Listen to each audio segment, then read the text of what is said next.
बंदी छोड़ सतगुरु रामपाल जी परमेश्वर जी की जय हो।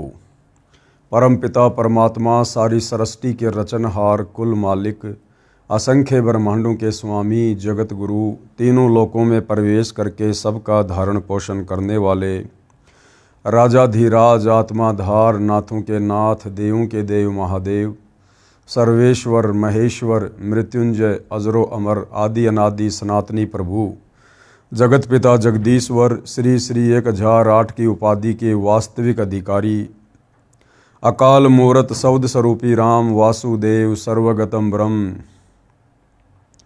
परम पूज्य प्रथम पूज्य परम संत परम पुरुष परम धनी परम दयालु सत्य कबीर हक्का कबीर अल्लाहु कबीर अल्लाहु अकबर बाखबर अल्लाह ताला जगत के तारणहार जगत के मुक्तिदाता जगत के जगन्नाथ हारे के सहारे हिंदुओं के राम मुसलमानों के अल्लाह सिखों के वाहिगुरु ईसाइयों के मसीह दया के सागर दया निधि करुणा के सागर करुणा निधि स्वयंभू परिभू संकट मोचन कष्ट हरण मंगल करण दुख भंजन अविगत कबीर निर्विकार निर्विषम परमात्मा अलय अलेख सतगुरु आदि अनादि सतगुरु असली मर्यादा पुरुषोत्तम असली राम असली कृष्ण असली घनश्याम असली मुरारी राजाओं के राजा महाराजाओं के महाराजा शहंशाहों के शहंशाह सम्राटों के सम्राट भगवानों के भगवान अल्लाहों के अल्लाह प्रभुओं के प्रभु मसीहाओं के मसीह सच्चे वाहिगुरु बाबाओं के बाबा पीरों के पीर सेठों के सेठ जगत सेठ सावड़सा सेठ सर्वगुण संपन्न अनंत कोटि कलाओं के स्वामी अनंत कोटि ब्रह्मांडों के नायक योगियों में महायोगी ध्यानियों में महाध्यानी सिद्धों में परम सिद्ध ज्ञानियों में तत्व ज्ञानी ब्रह्म ज्ञानी महाज्ञानी परम ज्ञानी सर्वश्रेष्ठ ज्ञानी विज्ञानी युवा कबीर समर्थ कबीर असमवात अमित ओझा सच्चे रहनुमा करीम अल्लाह सुभान अल्लाह दुनिया के अंतिम पैगंबर 8 सितंबर 1951 से गांव धनाना जिला सोनीपत हरियाणा भारतवर्ष की पावन भूमि पे प्रकट रियल कल्कि भगवान श्री नारायण साकार हरि श्री बाबा साहेब नूर अनंत परमात्मा सच्चे दरवेश सच्चे बाखबर संत श्रोमणी सतगुरु रामपाल जी परमेश्वर जी के चरण कमल में साध संगति से जुड़े हुए देश विदेश से आप और हम सभी सत्सेवक भाई बहनों का अनंत कोटि दंडवत प्रणाम।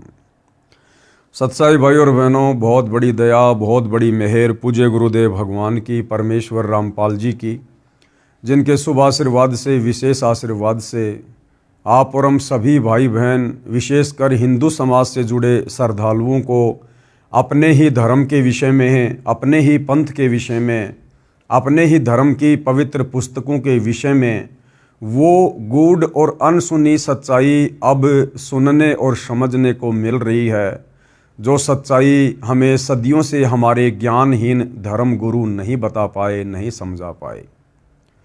और इस अनसुनी आध्यात्मिक सच्चाई से दूर रहने के चलते हमारे पूर्वज मृत्यु उपरांत पशु योनि में चले गए, पक्षी योनि में चले गए, नरक में चले गए, वो भूत बने हुए फिर रहे हैं। और अब हमारे से हमारे धर्मगुरु हमारे उन्हीं भूत बने पूर्वजों के श्राद्ध वगैरह निकलवा रहे हैं, हमसे प्रेत पूजा करवा रहे हैं, भूत पूजा करवा रहे हैं, पितृ पूजा करवा रहे हैं।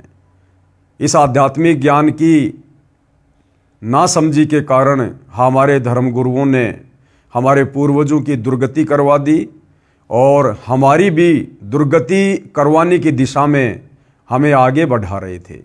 भाई और बहनों, हम कोटि कोटि शुक्रिया अदा करते हैं सतगुरु रामपाल जी का, जिन्होंने समय पर आकर हमें संभाल लिया, हमें शास्त्र अनुकूल सत भक्ति ज्ञान देकर मार्ग देकर हमें उबार लिया और अब हमें भक्ति के सही मार्ग पर चलने के लिए प्रेरित कर रहे हैं। तो भाई और बहनों, ये पवित्र पुस्तक जिसके ऊपर वीडियो बनाने की श्रृंखला जारी है, इसी श्रृंखला में आज इस पवित्र पुस्तक हिंदू साहिबान नहीं समझे गीता वेद पुराण, इसका 11वें नंबर का वीडियो है। और प्रत्येक वीडियो में गुरुदेव भगवान के आशीर्वाद से हिंदू समाज से जुड़े श्रद्धालुओं को अध्यात्म के विषय में काफ़ी गहन जानकारियाँ प्राप्त हो रही हैं।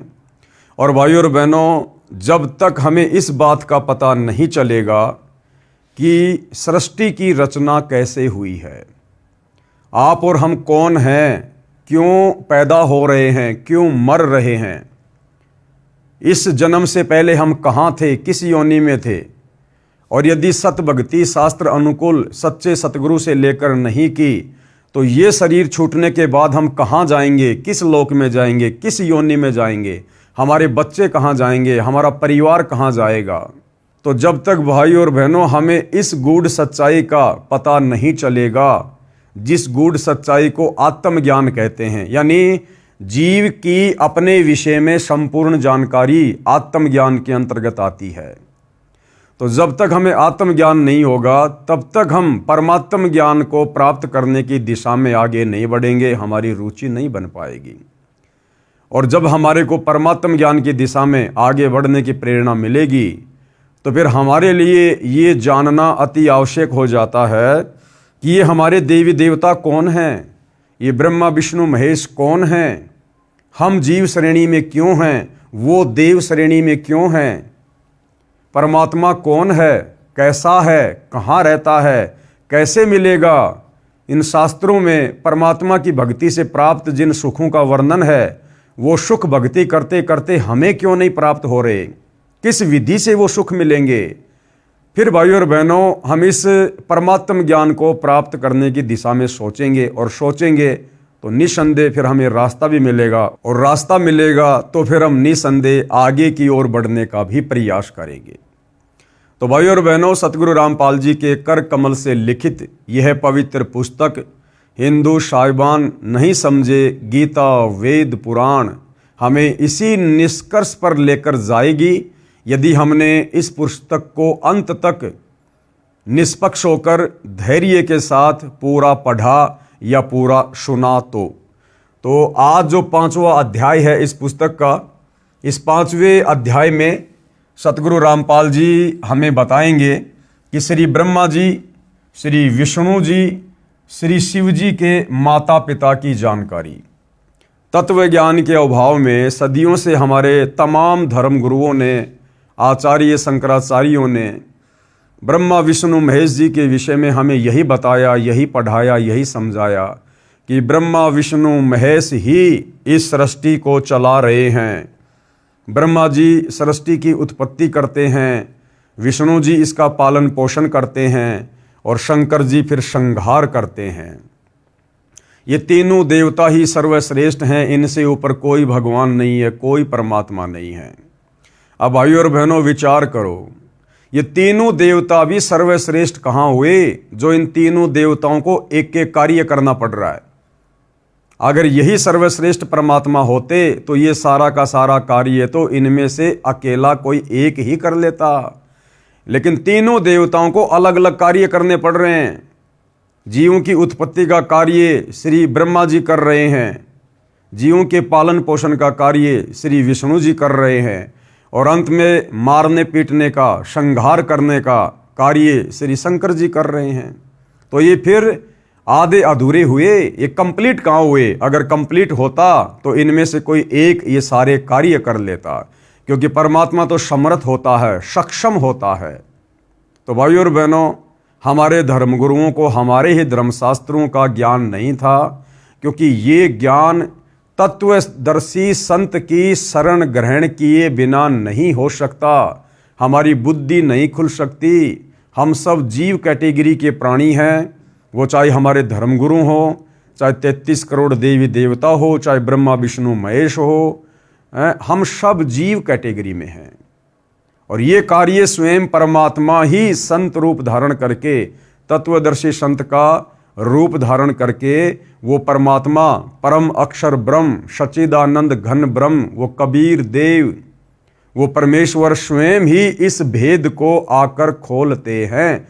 बाकी जीव के बस की बात नहीं कि जीव इन शास्त्रों को पढ़कर इनके सार को निकालकर अन्य प्राणियों को समझा सके या खुद समझकर सत भक्ति कर सके। तो आज से पहले तो भाइयों और बहनों, आप और हमारे लिए सदियों से यही एक बहुत बड़ी पहेली बनी हुई थी कि ब्रह्मा विष्णु महेश ये अजन्मा हैं, सर्वेश्वर हैं, महेश्वर हैं, इनके कोई माता पिता नहीं है, इन्होंने सबको उत्पन्न किया है। जबकि ये हमारे पवित्र धार्मिक ग्रंथ चीख चीख कर इस बात की गवाही दे रहे हैं। खुद श्री ब्रह्मा जी, श्री विष्णु जी और श्री शंकर जी श्री देवी भागवत महापुराण में स्वीकार कर रहे हैं कि भैया हम तीनों का जन्म और मरण होता है, हम नित्य नहीं हैं, अविनाशी नहीं हैं, और हमारे तो माता पिता भी हैं, और हम तो किसी और शक्ति के अधीन होकर एक एक कार्य कर रहे हैं। ब्रह्मा जी उत्पत्ति का, विष्णु जी पालन का, शंकर जी संहार का। और इन्हीं धर्मशास्त्रों को हमारे धर्मगुरु दिन रात चश्मे लगा लगा के पढ़ा करते थे, लेकिन वो निष्कर्ष निकाल कर ना तो खुद समझ पाए और ना आम समाज में वो सच्चाई पेश कर पाए। क्योंकि कबीर परमात्मा कहते हैं कि गुरु बिन काहू न पाया ज्ञाना, और ज्यों थोथा बुश छिड़े मूड किसाना। तो भाइयों और बहनों, अब हमें वो सच्चा गुरु मिला है, तत्वदर्शी गुरु मिला है, और अब उन्होंने सारे के सारे भेद निष्कर्ष इन धर्मशास्त्रों के निकाल कर टीवी चैनलों पर और पुस्तकों के माध्यम से सार्वजनिक कर दिए हैं। अब यदि किसी ने अपनी आत्मा का कल्याण करवाना होगा तो इन धर्म ग्रंथों में लिखी सच्चाई को स्वीकार करेगा और सत भक्ति करके अपनी आत्मा का कल्याण करवाएगा। अन्यथा भाई इस काल के लोक में जन्म और मरण ये अटल नियम है, अटल सिद्धांत है।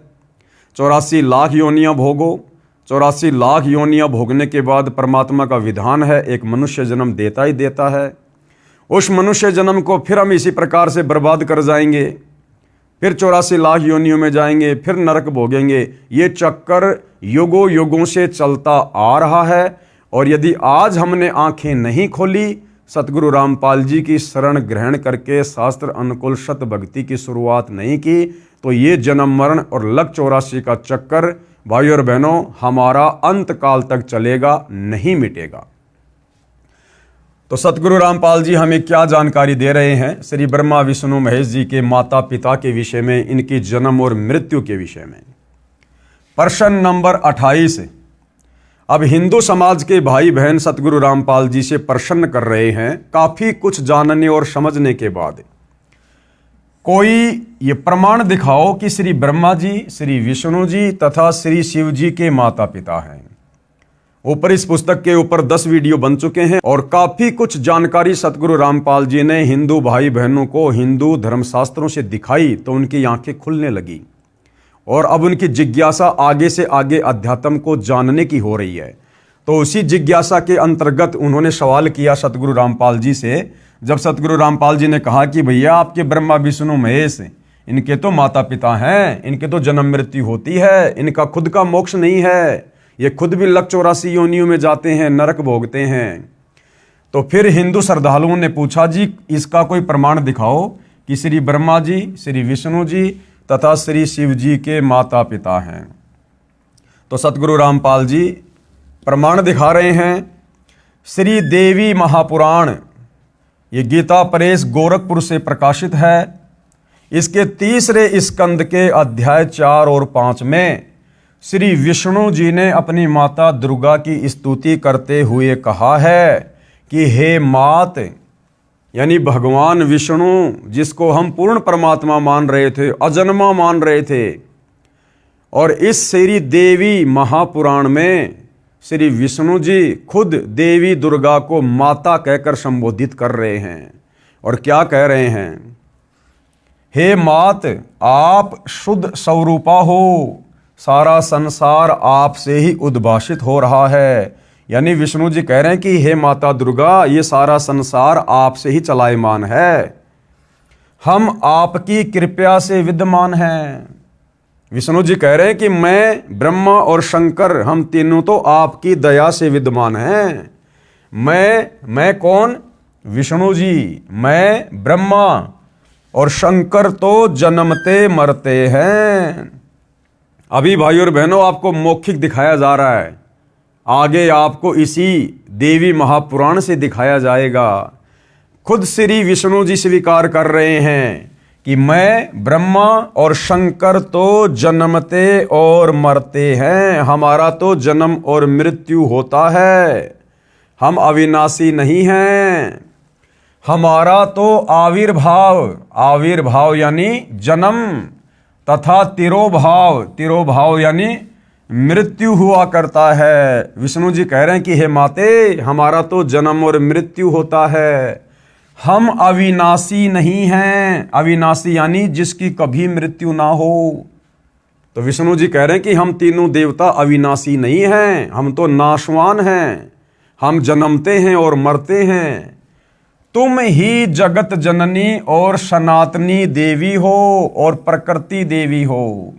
और विष्णु जी अपनी माता दुर्गा जी को क्या कह रहे हैं कि तुम ही जगत की जननी यानी सारे संसार को जन्म देने वाली, और सनातनी देवी, सनातनी यानी सबसे पहले वाली, तुम ही सनातनी देवी हो और प्रकृति देवी हो। प्रकृति भी दुर्गा जी को कहा जाता है।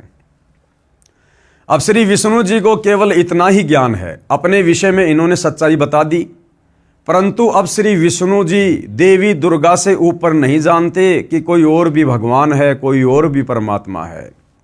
जबकि भाई और बहनों, आपको कल 10वें नंबर के वीडियो में इसी पवित्र पुस्तक से हिंदू धर्मशास्त्रों का हवाला देते हुए आप जियों को साबित कर दिया गया कि देवी दुर्गा भी राजा हिमालय को ज्ञान देते समय इसी देवी महापुराण में साफ साफ कह रही है अपने भगत हिमालय को कि और सब बातें छोड़ दे, यानी मेरी दुर्गा की पूजा भक्ति भी छोड़ दे और उस ब्रह्म की साधना कर जिसका ओम मंत्र है, तेरा कल्याण हो। यानी विष्णु जी तो देवी दुर्गा से ऊपर किसी को नहीं जानते, और देवी दुर्गा अपने से ऊपर उस ब्रह्म की भक्ति करने के लिए कह रही है। और वो ब्रह्म यानी वो काल जो गीता का ज्ञान देता है, वो गीता जी में अध्याय 18 श्लोक नंबर 62 में अर्जुन को अपने से अन्य किसी और परम अक्षर ब्रह्म अविनाशी परमात्मा की भक्ति करने के लिए कह रहा है। तो भाइयों और बहनों, हमारे धर्म गुरुओं का अध्यात्म ज्ञान तो घुटनों में था, घुटनों में। और श्री ब्रह्मा विष्णु महेश को भी आध्यात्मिक ज्ञान नहीं था कंप्लीट। अगर श्री विष्णु जी को वेदों का ज्ञान होता, कंप्लीट आध्यात्मिक ज्ञान होता, तो देवी दुर्गा को सनातनी देवी कहकर संबोधित नहीं करता। तो क्या कह रहे हैं कि तुम ही जगत जननी हो और सनातनी देवी हो और प्रकृति देवी हो। अब शंकर भगवान क्या कह रहे हैं भाइयों और बहनों, अब शंकर जी के भी आध्यात्मिक ज्ञान का निष्कर्ष आप जियों के सामने है कि शंकर जी को कितना ज्ञान है। भगवान शंकर बोले, हे माता, यानी शंकर जी भी दुर्गा जी को अपनी माँ कहकर संबोधित कर रहे हैं। अब देख लो भाइयों और बहनों, हमारे धर्मगुरु कहा करते थे कि देवी दुर्गा का कोई पति नहीं है। अरे पति नहीं है तो देवी दुर्गा ने फिर ब्रह्मा विष्णु महेश ये तीनों पुत्र कहां से उत्पन्न कर दिए। और देवी दुर्गा अगर शादीशुदा नहीं है तो फिर मांग में सिंदूर क्यों भरती है, माथे पर टिक्की क्यों लगाती है, 16 श्रृंगार क्यों करती है। अगर उसका पति नहीं है तो फिर हम उसको माता क्यों कहते हैं, बहन क्यों नहीं कहते। तो भाइयों और बहनों, अध्यात्म की कमी के कारण अब भगवान शंकर बोले, हे माता, विष्णु के बाद उत्पन्न होने वाला ब्रह्मा जब आपका पुत्र है तो क्या मैं तमोगुणी लीला करने वाला शंकर तुम्हारी संतान नहीं हुआ, अर्थात मुझे भी उत्पन्न करने वाली तुम ही हो। अब शंकर जी ने भी बिल्कुल निष्कर्ष दे दिया। भाई विष्णु जी ने तो पहले कह दिया कि तुम जगत जननी हो, सनातनी देवी हो, हम तो जन्मते और मरते हैं, हे माता। उसके बाद शंकर जी भी कह रहे हैं कि हे माता, जब ब्रह्मा और विष्णु भी तुम्हारी संतान है, तुम्ही से उत्पन्न हुए हैं, तो क्या मैं तमोगुणी लीला करने वाला शंकर क्या तुम्हारी संतान नहीं हुआ, अर्थात मैं भी तुम्ही से उत्पन्न हूं। शंकर जी ने भी फाइनल कर दिया कि मेरी भी माता यही दुर्गा है, मुझ शंकर का जन्म भी दुर्गा देवी से हुआ है। एक बार ध्यान से पढ़िए। भगवान शंकर बोले, हे माता, विष्णु के बाद उत्पन्न होने वाला ब्रह्मा जब आपका पुत्र है तो क्या मैं तमोगुणी लीला करने वाला शंकर तुम्हारी संतान नहीं हुआ, अर्थात मुझे भी उत्पन्न करने वाली तुम ही हो। इस देवी महापुराण के उल्लेख से सिद्ध हुआ कि श्री ब्रह्मा जी, श्री विष्णु जी तथा श्री शंकर जी को जन्म देने वाली माता श्री दुर्गा देवी अर्थात अष्टंगी देवी यानी 8 भुजा वाली देवी है और तीनों नाशवान हैं। और ये तीनों ब्रह्मा विष्णु महेश तो नाशवान हैं, क्योंकि जिसका जन्म होता है उसकी मृत्यु भी होती है, वो अविनाशी नहीं हो सकता। अब भाइयों और बहनों, आपको ये प्रमाण दिया जाएगा, हिंदू धर्मशास्त्रों से प्रमाण दिया जाएगा। पेश है श्रीमद् देवी भागवत यानी देवी पुराण, इसके 3रे स्कंद के अध्याय 4 और 5 से संबंधित प्रकरण की फोटोकॉपी। संक्षिप्त देवी भागवत आपकी आंखों के सामने है, देखिएगा। श्री विष्णु जी कह रहे हैं दुर्गा जी की स्तुति करते हुए, तुम शुद्ध स्वरूपा हो, ये संसार तुम्ही से उद्भासित हो रहा है। विष्णु जी कह रहे हैं कि हे माता दुर्गा, तुम शुद्ध स्वरूपा हो और ये सारा संसार तुम्ही से प्रकाशमय है। मैं यानी विष्णु, ब्रह्मा और शंकर हम सभी तुम्हारी कृपा से विद्यमान हैं। हमारा आविर्भाव यानी जन्म और तिरोभाव यानी मृत्यु हुआ करता है। केवल तुम ही नित्य हो यानी तुम ही सदा रहती हो, जगत जननी हो, प्रकृति और सनातनी देवी हो। विष्णु जी ने क्लियर कर दिया कि भैया हम तो तीनों जन्मते और मरते हैं। अब भगवान शंकर क्या कह रहे हैं? शंकर जी कह रहे हैं, भगवान शंकर बोले, देवी यदि महाभाग विष्णु तुम्ही से प्रकट हुए हैं, यदि विष्णु जी का जन्म तुम्ही से हुआ है, तो उनके बाद उत्पन्न होने वाले ब्रह्मा भी तुम्हारे ही बालक हुए। फिर मैं तमोगुणी लीला करने वाला शंकर क्या तुम्हारी संतान नहीं हुआ? अर्थात मुझे भी उत्पन्न करने वाली तुम ही हो। शिवे यानी दुर्गा, संपूर्ण संसार की सृष्टि करने में तुम बड़ी चतुर हो। अपनी इच्छा के अनुसार क्रीड़ा करती और शांत भी हो जाती हो। इस संसार की सृष्टि, स्थिति और संहार में तुम्हारे गुण सदा समृत हैं। यानी ब्रह्मा जी को जो रजोगुण मिला हुआ है, जिससे ब्रह्मा जी संसार की सृष्टि करते हैं, कह रहे हैं कि हे दुर्गा देवी, ये आपसे ही मिला हुआ है। और स्थिति यानी विष्णु जी को जो शतोगुण मिला हुआ है, जिसके कारण वो पालन पोषण करते, स्थिति को बना के रखते हैं, तो कह रहे हैं वो स्थिति यानी वो शतोगुण भी आप देवी दुर्गा से ही मिला हुआ है। और संहार में यानी श्री शंकर जी जो कि तमोगुण हैं, जो संहार करते हैं, तो कहते हैं शंकर जी को संहार करने की क्षमता भी तुम्ही से मिली हुई है। उन्हीं तीनों गुणों से उत्पन्न रजगुण ब्रह्मा, सतगुण विष्णु, तमोगुण शिव जी। 3 गुण कौन से? रजगुण, सतगुण, तमगुण। उन्हीं तीनों गुणों से उत्पन्न हम ब्रह्मा, विष्णु एवं शंकर नियम अनुसार कार्य में तत्पर रहते हैं। नियम अनुसार, नियम अनुसार का मतलब है अपनी इच्छा से हम कुछ नहीं करते।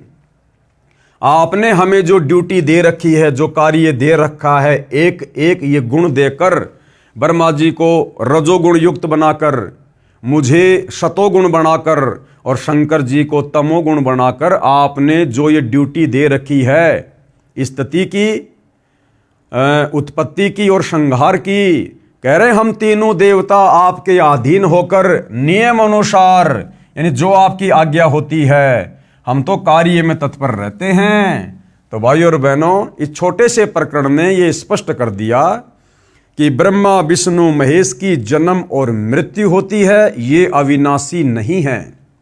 दूसरा मैटर, ये देवी दुर्गा, ये देवी दुर्गा इन तीनों की माता है। नंबर 3, ये तीनों देवता एक एक गुण युक्त हैं। रजगुण ब्रह्मा, सतगुण विष्णु और तमोगुण शिव जी। इतने सारे कंसेप्ट इस छोटे से प्रकरण ने क्लियर कर दिए हैं। जो भाई ये सवाल कर रहे थे कि भाई दिखाओ हमें कोई प्रमाण कि ब्रह्मा विष्णु महेश की माता कौन है, तो भाई हिंदू धर्मशास्त्र में जिसकी कथा हमारे धर्मगुरु आए दिन करते रहते हैं, श्री देवी महापुराण, इसी में साफ साफ आपको लिखा हुआ दिखा दिया है। मन में कोई शंका हो तो बाजार से गीता प्रेस गोरखपुर से प्रकाशित जिस श्री देवी महापुराण का आपको हवाला दिया गया है, आप जी लाकर देख सकते हैं। अब ये सारी बातें जानने के बाद में, अपनी आंखों से देखने के बाद में, अब हिंदू धर्म के जो श्रद्धालु हैं, अब अध्यात्म को जानने की ओर जिज्ञासा उनकी बढ़ रही है। तो अगला सवाल वो सतगुरु रामपाल जी से क्या कर रहे हैं कि श्री ब्रह्मा जी, श्री विष्णु जी तथा श्री शिव जी का पिता कौन है? कि महाराज जी आपने माता जी तो क्लियर कर दिया कि तीनों देवताओं की माता तो देवी दुर्गा है, और ये तो जन्मते और मरते हैं, ये पूर्ण परमात्मा नहीं है। और जो जन्मता और मरता है वो फिर हम भक्तों का जन्म मरण का रोग कैसे समाप्त कर देगा? अर्थात हमारी मुक्ति ब्रह्मा विष्णु महेश से नहीं हो सकती जब इनकी खुद की मुक्ति नहीं है। फिर वो श्रद्धालु कह रहे हैं कि श्री ब्रह्मा जी, श्री विष्णु जी तथा श्री शिव जी का पिता कौन है? कि माता को तो पता चल गया कि दुर्गा है, अब दुर्गा का पति कौन है? ब्रह्मा विष्णु महेश का पिता कौन है महाराज जी, वो भी हमें बताओ। तो क्या बताया? श्री ब्रह्मा रजगुण, श्री विष्णु सतगुण तथा श्री शिव जी तमगुण की माता देवी दुर्गा है तथा पिता काल ज्योति निरंजन है। इनका पिता कौन है? ये काल ब्रह्म, जिसको ज्योति निरंजन भी कहते हैं, जिसने गीता जी का ज्ञान श्री कृष्ण जी के शरीर में प्रवेश करके कुरुक्षेत्र के मैदान में महाभारत के युद्ध के समय दिया। ये ब्रह्म जो गुप्त रहता है, इसने प्रतिज्ञा कर रखी है कि मैं अपने ओरिजिनल काल रूप में किसी के भी समक्ष प्रकट नहीं होऊंगा, मैं अपने ओरिजिनल काल रूप में किसी को भी दर्शन नहीं दूंगा, क्योंकि इसको 1 लाख मानव शरीरधारी प्राणियों के सूक्ष्म शरीर से निकली वासना रोजाना खाने का श्राप लगा हुआ है, जिस कारण इसकी मजबूरी है ये अपने ओरिजिनल रूप में किसी को दर्शन नहीं देता, क्योंकि इसका ओरिजिनल काल रूप बहुत भयंकर और विकराल है। पूजा तो छोड़ो, इसका रूप देखते ही आदमी का कलेजा फट जाए। जिस प्रकार महाभारत के युद्ध में जब इसने श्री कृष्ण जी के शरीर में प्रवेश करके और अपना 1000 भुजा वाला विराट रूप अर्जुन को दिखाया, तो अर्जुन इतना डर गया, उसने दोबारा से हथियार उठा लिए कि ठीक है, आप जैसा कहोगे मैं वैसा ही करूँगा, मुझे अपना वो चतुर्भुज रूप दिखाओ, अन्यथा मेरा कलेजा फट जाएगा। तो गुरुदेव भगवान कह रहे कि तीनों देवताओं की माता है दुर्गा तथा पिता काल ज्योति निरंजन है। अब देखिए, इसका भी आपको प्रमाण देंगे भाई और बहनों। पुस्तक हिंदू साहिबान नहीं समझे गीता वेद पुराण, पेज नंबर 144, और इसका प्रमाण कहाँ है? पहले आपको मौखिक बताया जाएगा। श्री शिव महापुराण में, ये गीता प्रेस गोरखपुर से प्रकाशित, इसके पिता का ज्ञान है। इस शिव महापुराण में ब्रह्मा विष्णु महेश के पिता का ज्ञान है। श्री शिव महापुराण के रुद्र संहिता खंड में अध्याय 5 से 9 तक निम्न प्रकरण है। क्या प्रकरण है? ध्यान से पढ़िएगा। अपने पुत्र नारद जी के प्रश्न का उत्तर देते हुए श्री ब्रह्मा जी ने कहा कि हे पुत्र, आपने सृष्टि के उत्पत्तिकर्ता के विषय में जो प्रश्न किया है उसका उत्तर सुन। अब हम तो श्री ब्रह्मा जी को ही सृष्टि का उत्पत्तिकर्ता मान रहे हैं सदियों से। हमारे धर्म गुरु भी हमारे को इसी प्रकार से बताते हुए आ रहे थे कि श्री ब्रह्मा जी ही सृष्टि के उत्पत्तिकर्ता हैं। यहाँ तो नारद जी जो ब्रह्मा जी के पुत्र हैं, नारद जी अपने पिता ब्रह्मा जी से पूछ रहे हैं कि सृष्टि का उत्पत्तिकर्ता कौन है, मुझे उसकी जानकारी बताएं। तो ब्रह्मा जी तो सृष्टि के उत्पत्तिकर्ता की जानकारी बता रहा है, ना कि ब्रह्मा जी सृष्टि के उत्पत्तिकर्ता हैं। अपने पुत्र नारद जी के प्रश्न का उत्तर देते हुए श्री ब्रह्मा जी ने कहा कि हे पुत्र, आपने सृष्टि के उत्पत्तिकर्ता के विषय में जो प्रश्न किया है उसका उत्तर सुनो। अब क्या कह रहे हैं श्री ब्रह्मा जी, सृष्टि का उत्पत्तिकर्ता कौन है? प्रारंभ में, यानी सबसे पहले शुरुआत में केवल एक सद ब्रह्म ही शेष था। ये ब्रह्मा जी सद ब्रह्म किसको कह रहे हैं? इस काल को कह रहे हैं, काल ब्रह्म को कह रहे हैं। प्रारंभ में केवल एक सद ब्रह्म ही शेष था, सब स्थानों पर प्रलय था, उस निराकार परमात्मा ने, यानी वो काल जो अपने ब्रह्मलोक में रहता है, किसी को दर्शन नहीं देता, और दर्शन ना होने के कारण हमारे साधु संत महात्माओं ने उसको निराकार की संज्ञा दे दी, जबकि वो आकार में है, साकार है, मनुष्य जैसा उसका रूप है, लेकिन वो किसी को दर्शन नहीं देता। इसलिए ऋषि मुनियों ने, तपस्वियों ने समाधि लगा लगा के, तप कर करके खूब कोशिश की, लेकिन उसके दर्शन नहीं हुए। उसके प्रकाश के दर्शन हुए, उसकी ज्योति के दर्शन हुए, जिस कारण से साधु संत महात्माओं ने मान लिया कि वो परमात्मा निराकार है, निराकार है, जबकि वो साकार है। तो उसी आधार से, क्योंकि ब्रह्मा जी ने भी काफी लंबे समय तक समाधि लगाई थी उसकी खोज के लिए, उसके दर्शन के लिए, लेकिन ब्रह्मा जी को उस काल ब्रह्म ने दर्शन नहीं दिए। अंत में ब्रह्मा जी ने यही निष्कर्ष निकाल लिया कि वो निराकार है, वो दिखाई नहीं देता। तो ब्रह्मा जी कह रहे कि उस निराकार परमात्मा ने अपना स्वरूप शिव जैसा बनाया। शिव कौन? ये शिव शंकर, ब्रह्मा जी का सबसे छोटा भाई, क्योंकि ये 3 भाई हैं, ब्रह्मा विष्णु महेश। अब भाइयों और बहनों, आपने पहले पढ़ा ये काल क्या करता है, ये अपने तीनों पुत्रों ब्रह्मा विष्णु महेश का रूप बनाकर उनके भक्तों को दर्शन देता है। तो ब्रह्मा जी यह क्या कह रहे हैं कि उस निराकार परमात्मा ने शिव का आकार बनाया, शिव का रूप बनाया। अब विचार करो भाई और बहनों, एक तरफ तो ब्रह्मा जी कह रहे हैं कि भाई वो निराकार परमात्मा है, निराकार यानी जिसका कोई रूप है ही नहीं। उस निराकार परमात्मा ने अपना स्वरूप शिव जैसा बनाया। अब वो निराकार कैसे रह गया जब उसने शिव के जैसा, शंकर जी के जैसा अपना रूप बना लिया? तो वो निराकार कैसे हुआ भाई? तो ये इनकी आध्यात्मिक अज्ञानता है ब्रह्मा विष्णु महेश जी की। उस निराकार परमात्मा ने, यानी काल ने, अपना स्वरूप शिव जैसा बनाया, क्योंकि वो अपने ओरिजिनल रूप में तो आ नहीं सकता। उसने प्रतिज्ञा कर रखी है, सौगंध खा रखी है कि ये मेरा अटल नियम है, मैं किसी को भी अपने ओरिजिनल काल रूप में दर्शन नहीं दूंगा। तो उसकी मजबूरी हो जाती है अपने तीनों बेटों के रूप बनाकर लोगों को दर्शन देने की। तो उस काल ने अपना शिव जैसा रूप बनाया, उसको सदाशिव कहा जाता है। उसने अपने शरीर से एक स्त्री निकाली, कौन? दुर्गा। अब ब्रह्मा जी क्या कह रहे हैं? अब भाइयों और बहनों, ये श्री ब्रह्मा जी का आधा अधूरा ज्ञान है। कह रहा कि उस निराकार सदाशिव ने, उस निराकार परमात्मा ने, जिसने शिव रूप बनाया, जिसको सदाशिव भी कहते हैं, यानी काल, उसने अपने शरीर से एक स्त्री निकाली। वो स्त्री कौन? दुर्गा, जो आगे चलकर उसकी पत्नी कहलाई। अब बताओ भाइयों और बहनों, अब मेरे शरीर से यदि कोई बेटा या बेटी उत्पन्न होगी तो वो क्या कहलाएगी मेरी? या तो बेटा या बेटी। किसी स्त्री के शरीर से कोई बच्चा उत्पन्न होगा या किसी पुरुष के सहयोग से कोई बच्चा उत्पन्न होगा तो वो क्या कहलाएगा? उसका, उसकी संतान कहलाएगा। लेकिन यहां पर इस काल ने, ब्रह्मा जी कह रहे हैं कि अपने शरीर से एक स्त्री निकाली, उत्पन्न की। और देखना फिर, उसने अपने शरीर से एक स्त्री निकाली, वह स्त्री दुर्गा, जगदम्बिका, प्रकृति देवी तथा त्रिदेव। त्रिदेव कौन? ब्रह्मा विष्णु तथा शिव की जननी कहलाई। इन तीनों देवताओं को जन्म देने वाली माता कहलाई, जिसकी 8 भुजाएं हैं। इसी को शिवा भी कहा है। यानी शिव जैसा रूप यहां किसने बनाया? काल ने। और काल ने अपने शरीर से जिस स्त्री को बाहर निकाला, उसको उसने क्या बनाया? शिवा, यानी दुर्गा, यानी अपनी पत्नी। अब भाइयों और बहनों, वास्तव में ये माजरा क्या है? क्योंकि ब्रह्मा जी को तो कंप्लीट आध्यात्मिक ज्ञान था नहीं बेचारे को।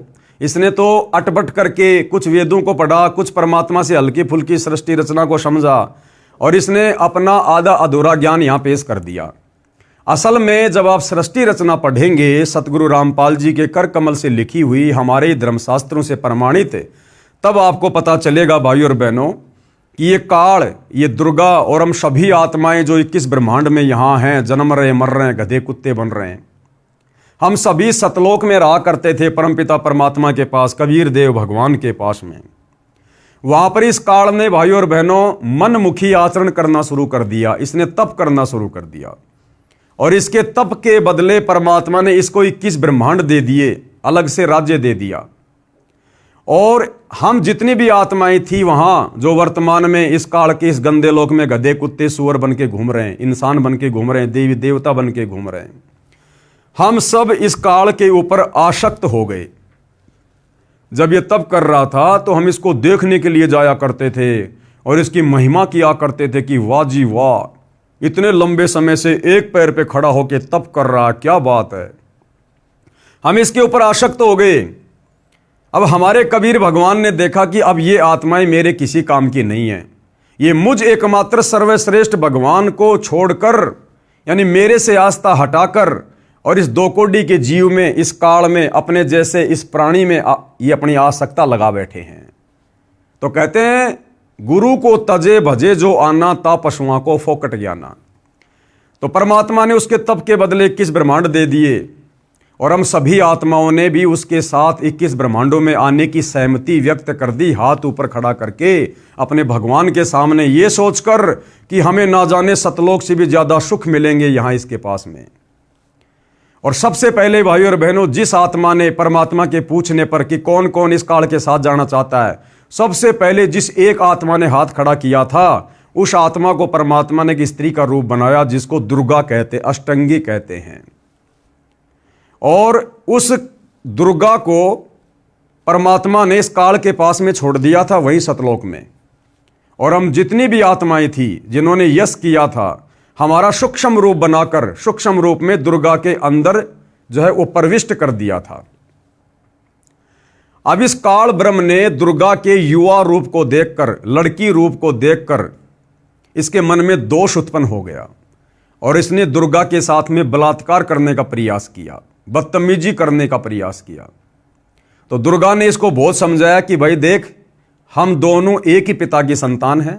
इस परम अक्षर ब्रह्म सत्य पुरुष कबीर देव ने आपको भी अपने वचन से उत्पन्न किया, मुझे भी अपने वचन से उत्पन्न किया। हम दोनों आपस में भाई बहन हैं और भाई बहनों का ऐसा ये गंदा कर्म, ये अच्छा नहीं है, हम पाप के भागी बनेंगे। लेकिन काल के ऊपर तो वासनाओं का भूत सवार था, क्योंकि जानबूझ के उसने गलती मोल ले ली। तो दुर्गा ने बहुत समझाया लेकिन वो नहीं माना और जबरदस्ती दुर्गा के साथ करने लगा। और जैसे उसने दुर्गा को चूमने के लिए, उसका चुंबन लेने के लिए अपना मुंह खोला, तो दुर्गा ने सूक्ष्म रूप बनाया, सूक्ष्म रूप बनाकर काल के मुख के माध्यम से उसके पेट में जा बैठी और वहां जाकर परमपिता परमात्मा कबीर साहिब से अर्ज की, अरदास की कि हे परमेश्वर मेरी रक्षा करो, मेरी रक्षा करो। तो परमात्मा को तो पता था कि भैया तुम्हें अच्छा खासा खाना पीना घूमना मिल रहा था, क्यों तुम इसके ऊपर आसक्त हुए, अब भुगतो। लेकिन परमात्मा दयालु है, अपने पुत्र जोगजीत का रूप बनाकर, क्योंकि सतलोक में परमात्मा के 16 पुत्र और हैं इस काल के अलावा, अपने एक पुत्र जोगजीत का रूप बनाकर परमात्मा जी वहां आए और काल के पेट से इस दुर्गा को बाहर निकाला और परमात्मा जी का आदेश बता दिया कि ऐसा गंदा कर्म करने की सोचने वाला भी इस सतलोक में नहीं रह सकता। और उनको श्राप दे दिया कि आज से तेरा नाम काल होगा, तो प्रतिदिन 1 लाख मानव शरीरधारी स्त्री या पुरुषों का आहार करेगा और निकल जाओ यहां से। और सतलोक से 21 ब्रह्मांड सहित इस दुर्गा को, दुर्गा के अंदर हम सभी आत्माओं को और इस काल को सतलोक से 16 शंख कोश की दूरी पर 21 ब्रह्मांडों समेत वहां से निकाल दिया। और ये वचन बोलते ही वो 21 ब्रह्मांड विमान की तरह चल पड़े और 16 शंख कोश की दूरी पर आकर स्थिर हो गए जहां हम लोग रह रहे हैं।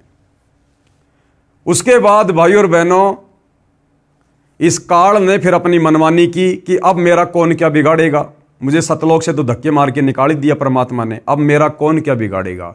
फिर इसने दुर्गा के साथ में शारीरिक संबंध बनाए और शारीरिक संबंध बनाकर फिर ये 3 पुत्र ब्रह्मा विष्णु महेश इसने उत्पन्न किए।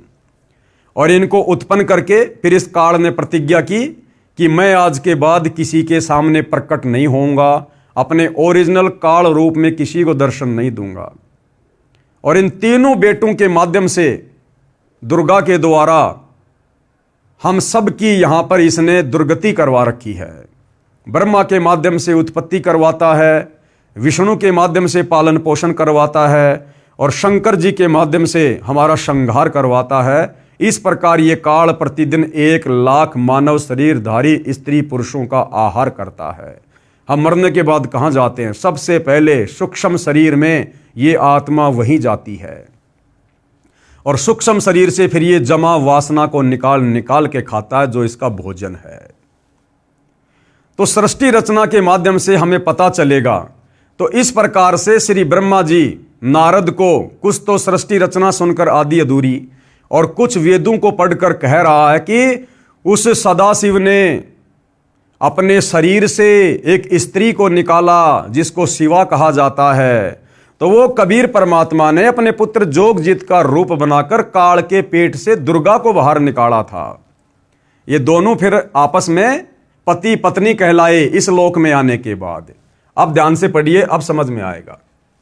प्रारंभ में केवल एक सद्ब्रह्म ही शेष था, सब स्थानों पर प्रलय था। उस निराकार परमात्मा ने, काल के विषय में कह रहा है, अपना स्वरूप शिव जैसा बनाया, क्योंकि खुद तो अपने रूप में आता नहीं, उसको सदाशिव कहा जाता है। उसने अपने शरीर से एक स्त्री निकाली, वह स्त्री दुर्गा, जगदम्बिका, प्रकृति देवी तथा त्रिदेव ब्रह्मा विष्णु तथा शिव की जननी कहलाई, जिसकी 8 भुजाएं हैं। इसी को शिवा भी कहा है, यानी दुर्गा को ही शिवा कहा जाता है। श्री विष्णु जी की उत्पत्ति, अब श्री ब्रह्मा जी बता रहे हैं अपने बेटे नारद को कि विष्णु जी की उत्पत्ति कैसे हुई। सदाशिव और शिवा, यानी सदाशिव यानी वो काल और शिवा यानी दुर्गा ने पति पत्नी रूप में रहकर एक पुत्र की उत्पत्ति की, उसका नाम विष्णु रखा। तो विष्णु जी के पिता कौन हुए? ये काल भगवान, ये सदाशिव जिसको काल ब्रह्म कहते हैं, और माता कौन हुई? दुर्गा। आगे आपको भाई और बहनों इस देवी महापुराण की फोटोकॉपी भी दिखाएंगे आपको। श्री विष्णु जी की उत्पत्ति सदाशिव और शिवा यानी काल और दुर्गा ने पति पत्नी रूप में रहकर एक पुत्र की उत्पत्ति की, उसका नाम विष्णु रखा। अब आगे पढ़िए, श्री ब्रह्मा जी की उत्पत्ति कैसे हुई। श्री ब्रह्मा जी की उत्पत्ति, श्री ब्रह्मा जी ने बताया कि जिस प्रकार विष्णु जी की उत्पत्ति शिव तथा शिवा के संयोग यानी काल और दुर्गा के संयोग यानी भोग विलास से हुई है, उसी प्रकार शिव और शिवा ने यानी काल और दुर्गा ने मेरी यानी ब्रह्मा की भी उत्पत्ति की। तो ब्रह्मा जी का भी पिता कौन हुआ? ये काल ब्रह्म, और माता कौन हुई? दुर्गा। नोट, यहां पर शिव को काल ब्रह्म जाने, शिवा को दुर्गा जाने। अदालत नोट करे, क्योंकि आने वाले समय में भाइयों और बहनों ये सारी बातें अदालतों में रखी जाएंगी, इन धर्म शास्त्रों से प्रमाणित किया जाएगा। इसलिए सतगुरु रामपाल जी ने पहले यहां पर कोष्टक में लिख दिया, अदालत नोट करे। इस रुद्र संहिता खंड में शंकर जी की उत्पत्ति का प्रकरण नहीं है। अब इस रुद्र संहिता में श्री शंकर जी की उत्पत्ति का जो प्रकरण है कि शंकर जी की उत्पत्ति कैसे हुई, ये इस अनुवादकर्ता ने जानबूझ के नहीं लिखा। क्यों नहीं लिखा? क्योंकि इसको आध्यात्मिक ज्ञान नहीं था, इसको तत्व ज्ञान नहीं था। अब इसने सोचा यदि मैं शिव जी की उत्पत्ति दिखा दूंगा तो फिर मैं ये कैसे सिद्ध करूंगा कि वो सदाशिव कौन था, फिर वो सदाशिव मैं कैसे सिद्ध करूंगा, क्योंकि इनकी बुद्धि काल ब्रह्म तक नहीं जा रही थी इन अनुवादकर्ताओं की। ये केवल ब्रह्मा विष्णु शिव को ही फाइनल मानते थे, इनसे ऊपर किसी को नहीं मानते थे। तो इसने सोचा कि मैंने यहां पर सदाशिव को दिखा दिया, मैंने यहां पर श्री विष्णु जी को दिखा दिया, मैंने यहां श्री ब्रह्मा जी को दिखा दिया। अब अगर मैं शिव जी को दिखाऊंगा तो फिर ये चौथा माना जाएगा और कोई भी मेरी बात को स्वीकार नहीं करेगा। तो जानबूझकर इसने इस प्रकरण को छोड़ दिया। लेकिन भाई और बहनों, आप जी ने ऊपर श्री देवी महापुराण में, आप जी ने ऊपर श्री देवी महापुराण में साफ साफ देख लिया है, पढ़ लिया है। यहां पर श्री शंकर जी खुद अपनी उत्पत्ति बता रहे हैं। क्या बोल रहे हैं? भगवान शंकर बोले देवी यानी दुर्गा जी यदि महाभाग विष्णु तुम्ही से प्रकट हुए हैं तो उनके बाद उत्पन्न होने वाला ब्रह्मा भी तुम्हारे बालक हुए। फिर मैं तमोगुणी लीला करने वाला शंकर यानी शिव क्या तुम्हारी संतान नहीं हुआ? अर्थात मुझे भी उत्पन्न करने वाली तुम ही हो। भाई चोर चुरावे तू मड़ी, गाडे पानी मां, वो गाडे व ऊपर आवे, सच्चाई छानी ना। तो ये अनुवाद करता कहां कहां तक अपनी अज्ञानता को पेश करेंगे और सच्चाई को दबाएंगे। सच्चाई तो इन्हीं धर्मशास्त्रों में लिखी हुई है। तो यहां श्री शंकर ने भी अपनी उत्पत्ति इसी देवी दुर्गा से बताई है। और देवी दुर्गा का पति कौन है? ये आपने देख लिया, ये काल ब्रह्म है, ये सदाशिव है। तो तीनों देवताओं की उत्पत्ति यहां पर इस काल ब्रह्म और उसकी पत्नी दुर्गा के संयोग से, पति पत्नी व्यवहार से हुई है।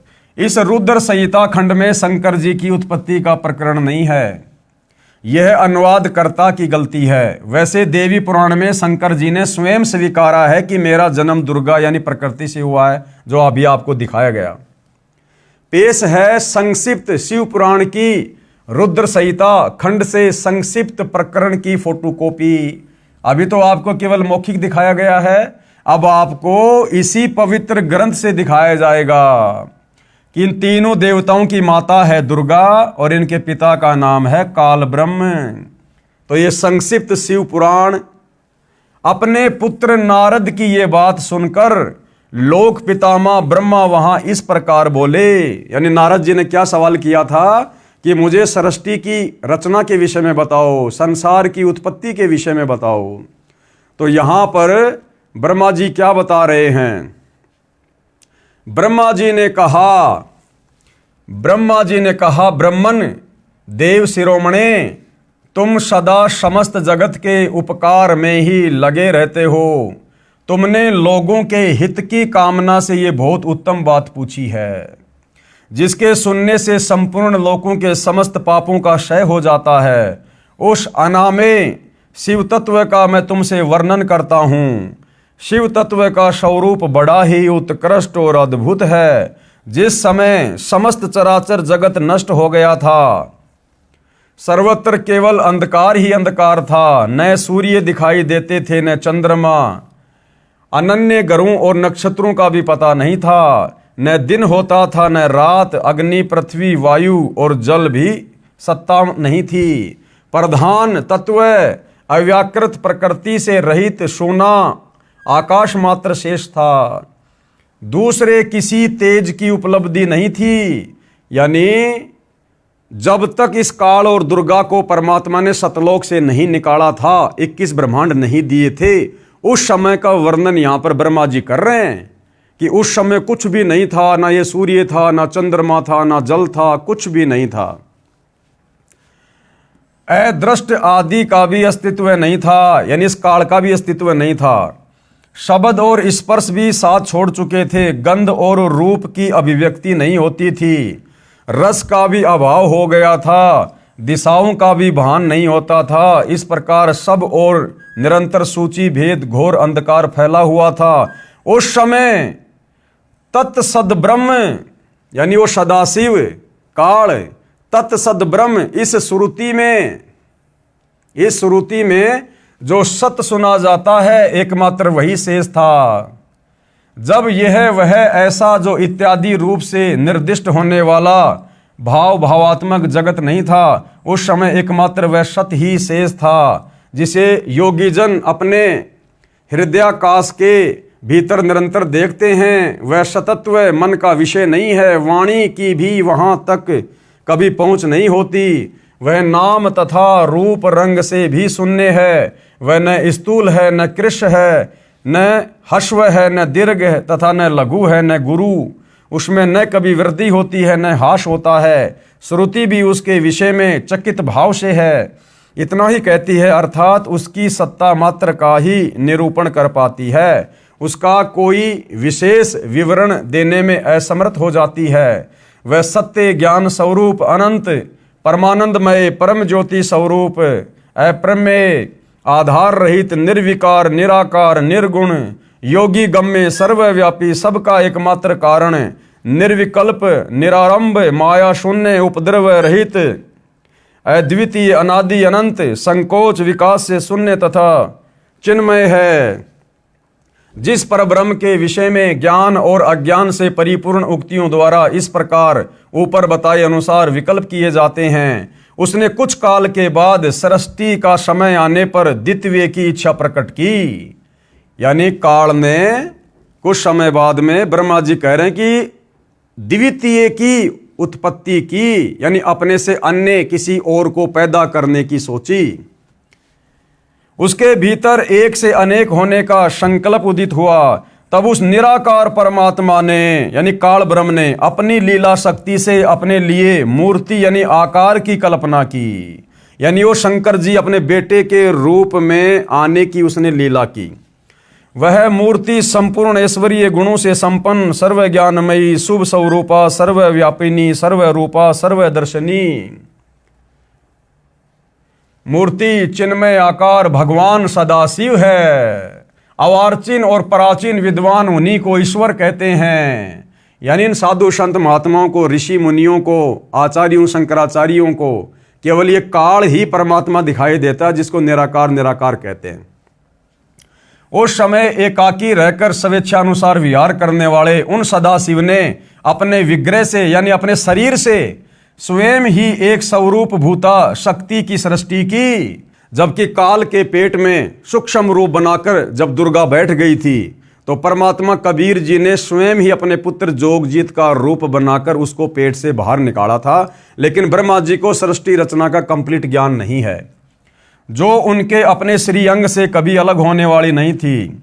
उस पराशक्ति को प्रधान प्रकृति गुणवती माया बुद्धि तत्व की जननी तथा विकार रहित बताया गया है।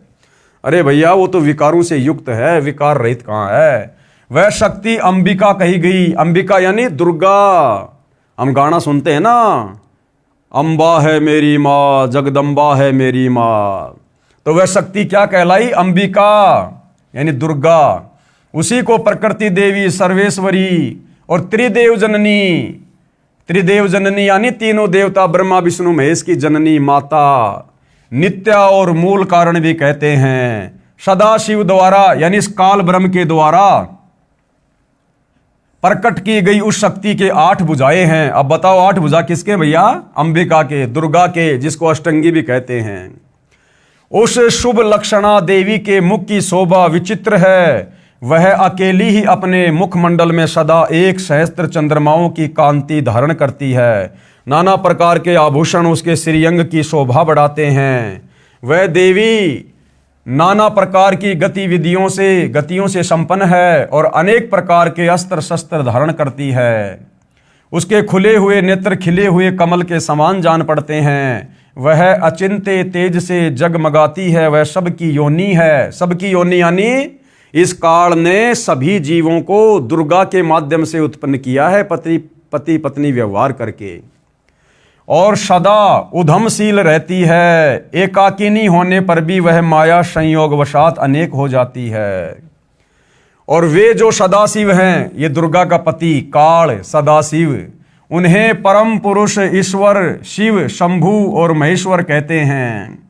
वे अपने मस्तक पर आकाश गंगा को धारण करते हैं। उनके भाल देश में चंद्रमा शोभा पाते हैं। उनके 5 मुख हैं और प्रत्येक मुख में 3-3 नेत्र हैं। उनका चित्त सदा प्रसन्न रहता है। वे 10 भुजाओं से युक्त और त्रिशूलधारी है। असल में ये 1 भुजा का स्वामी है, बाकी एक चाहे तो कम से कम 2 भुजा भी बना सकता है, 10 भी बना सकता है, 100 भी बना सकता है, लेकिन 1000 से ज्यादा नहीं बना सकता, क्योंकि ये 1000 कलाओं का स्वामी है। उनके श्रीअंगों की प्रभा, ये रुद्र संहिता चल रही है भाई और बहनों, उनके श्रीअंगों की प्रभा कपूर के समान श्वेत गौर है। वे अपने सारे अंगों में भस्म रमाए रहते हैं। उन काल रूपी, देखो सच्चाई आ रही है भाई और बहनों, उन काल रूपी ब्रह्म ने एक ही समय शक्ति के साथ शिवलोक नामक क्षेत्र का निर्माण किया। उस काल रूपी ब्रह्म ने, कौन है ये? दुर्गा का पति काल ब्रह्म। उस काल रूपी ब्रह्म ने शिवलोक नामक क्षेत्र का निर्माण किया था। उस उत्तम क्षेत्र को ही काशी कहते हैं। वह परम निर्वाण या मोक्ष का स्थान है, जो सबके ऊपर विराजमान है। ये अपने वाली काशी नहीं, कोई सोचे ये बनारस वाली काशी नहीं, ऊपर के लोगों की बात हो रही है। वे प्रिया तथा प्रियतम रूप, प्रिया कौन? दुर्गा, और प्रियतम कौन? ये काल। शक्ति और शिवा यानी दुर्गा और ये काल जो शिव रूप धारण करता है, जो परमानंद स्वरूप है, उस मनोरम क्षेत्र में नित्य निवास करते हैं। काशीपुरी परमानंद रूपिणी है मुने, शिव और शिवा ने यानी काल और दुर्गा ने प्रलय काल में कभी उस क्षेत्र को अपने सानिध्य से मुक्त नहीं किया। यानी जब ब्रह्मा विष्णु महेश के लोकों में जब प्रलय आती है तो ये काल और दुर्गा उसी काशी नामक क्षेत्र में रहते हैं। इसलिए विद्वान पुरुष उसे अविमुक्त क्षेत्र के नाम से भी जानते हैं। वह क्षेत्र आनंद का हेतु है, इसलिए पिनाकधारी शिव ने पहले उसका नाम आनंद वन रखा था, उसके बाद वह अविमुक्त के नाम से प्रसिद्ध हुआ। देवर्षे यानी ब्रह्मा जी कह रहे नारद से कि देवर्षे एक समय उस आनंद वन में रमण करते हुए शिवा और शिव के मन में ये इच्छा हुई। अब ध्यान से पढ़ना भाई और बहनों, ब्रह्मा विष्णु महेश की उत्पत्ति कैसे हुई है? दुर्गा और काल के पति पत्नी व्यवहार करने से। ब्रह्मा जी नारद जी से कह रहे हैं कि देवर्षे यानी नारद जी एक समय उस आनंद वन में रमण करते हुए यानी घूमते फिरते हुए शिवा यानी दुर्गा और शिव यानी काल, इनके मन में ये इच्छा प्रकट हुई कि किसी दूसरे पुरुष की भी सृष्टि करनी चाहिए, कि कोई संतान भी उत्पन्न करनी चाहिए, बच्चा भी पैदा करना चाहिए। जिस पर यह सृष्टि संचालन का महान भार रखकर हम दोनों केवल काशी में रहकर इच्छानुसार विचरें, ताकि सारी सृष्टि का भार उन बच्चों के ऊपर रख दिया जाए और हम आराम से यहाँ मौज करें और निर्वाण धारण करें। वही पुरुष हमारे अनुग्रह से सदा सबकी सृष्टि करे, यानी वो हमारी संतान ही हमारे सारे काम को संभाले, पालन करे और वही अंत में सबका संहार भी करे। यह चित्त एक समुद्र के समान है, इसमें चिंता की उताल तरंगे उठ उठकर इसे चंचल बनाए रहती हैं। इसमें सत्व गुण रूपी रतन, तमोगुण रूपी ग्रह और रजोगुण रूपी मूंगे भरे हैं। इस विशाल चित्त समुद्र को संकुचित करके हम दोनों उस पुरुष के प्रसाद से आनंद कानन काशी में सुखपूर्वक निवास करें। यह आनंद वन वह स्थान है जहां हमारी मनोवर्ती सब ओर से सिमट कर इसी में लगी हुई है, तथा जिसके बाहर का जगत चिंता से आतुर प्रतीत होता है। ऐसा निश्चय करके शक्ति सहित सर्वव्यापी परमेश्वर शिव ने, अब देखना भाइयों और बहनों, ऐसा विचार करके यानी संतान उत्पत्ति का विचार करके, ऐसा निश्चय करके शक्ति सहित यानी दुर्गा के साथ सर्वव्यापी परमेश्वर शिव ने यानी उस काल ने अपने वाम भाग के 10वें अंग पर अमृत मल दिया, यानी पति पत्नी व्यवहार किया, शारीरिक संबंध बनाए। फिर तो वहां से एक पुरुष प्रकट हुआ जो तीनों लोकों में सबसे अधिक सुंदर था। वह शांत था, उसमें सत्व गुण की अधिकता थी तथा वह गंभीरता का अथाह सागर था। मुने क्षमा नामक गुण से युक्त उस पुरुष के लिए ढूंढने पर भी कहीं कोई उपमा नहीं मिलती। यानी इन्होंने विष्णु की उत्पत्ति की और शिव ने कहा, इस काल ने क्या कहा कि बेटा, वत्स यानी बेटा, व्यापक होने के कारण तुम्हारा विष्णु नाम विख्यात हुआ। भाई और बहनों, क्लियर कर दिया इस शिव महापुराण ने कि काल और दुर्गा के संयोग से सबसे पहले विष्णु जी की उत्पत्ति हुई। बिल्कुल क्लियर कर दिया। तो विष्णु जी की माता कौन? दुर्गा। और विष्णु जी का पिता कौन? ये काल ब्रह्म। अब आगे बढ़िएगा, ये रुद्र संहिता चल रही है भाई और बहनों।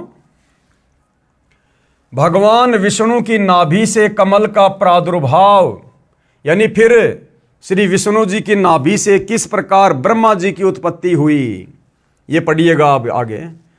ब्रह्मा जी कहते हैं देवर्षे यानी हे नारद, तत्पश्चात यानी उसके बाद कल्याणकारी परमेश्वर शांब सदाशिव ने यानी इस काल ने पूर्ववत परियतन करके, यानी जैसे उसने विष्णु को अपनी पत्नी दुर्गा के साथ में शारीरिक संबंध बनाकर पैदा किया था, उसी प्रकार से सदाशिव ने यानी काल ने पूर्ववत परियतन करके मुझे, यानी ब्रह्मा जी कह रहा है कि मुझे अपने दाहिने अंग से उत्पन्न किया। मुने उस महेश्वर ने यानी काल ने मुझे तुरंत ही अपनी माया मोहित करके नारायण देव के नाभि कमल में डाल दिया, यानी विष्णु के नाभि कमल में डाल दिया और लीला पूर्वक मुझे वहां से प्रकट किया। इस प्रकार उस कमल से पुत्र के रूप में मुझ हिरण्य गर्भ का जन्म हुआ, यानी मुझ ब्रह्मा का भी जन्म हुआ।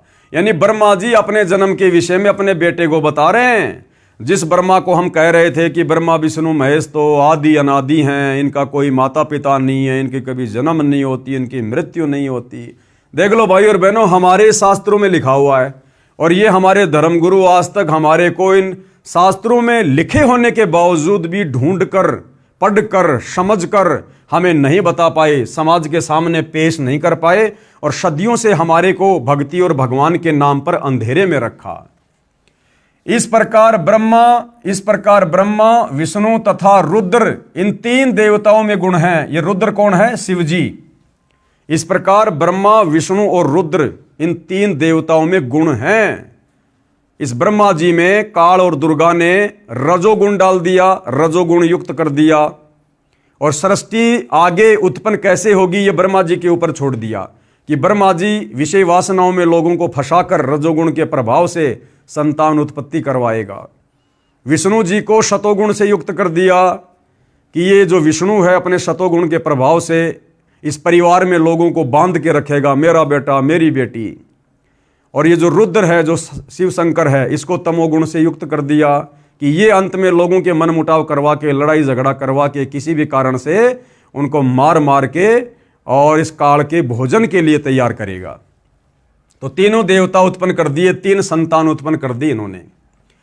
इस प्रकार ब्रह्मा, विष्णु तथा रुद्र यानी शिव, इन तीन देवताओं में गुण हैं, परंतु शिव यानी ये काल जो है ये गुणातीत माने जाते हैं। ये काल इनसे अलग रहता है। इन तीनों देवताओं को एक एक गुणों से युक्त कर दिया, लेकिन ये फिर इनसे अलग रहता है और हमें यही लगता है कि सारा का सारा कार्य ब्रह्मा विष्णु महेश कर रहे हैं, जबकि सारा का सारा कार्य उस काल के रिमोट से, दुर्गा के माध्यम से ये तीनों देवता ब्रह्मा विष्णु महेश कर रहे हैं। और इन तीनों अपने पुत्रों की उत्पत्ति करने के बाद में काल ने फिर दुर्गा को कहा था कि आज के बाद मैं किसी को भी मेरे ओरिजिनल काल रूप में दर्शन नहीं दूंगा और दुर्गा तू मेरे विषय में मेरा भेद इन ब्रह्मा विष्णु महेश को भी मत बताना, अन्यथा ये मेरे लिए फिर भोजन की व्यवस्था नहीं करेंगे।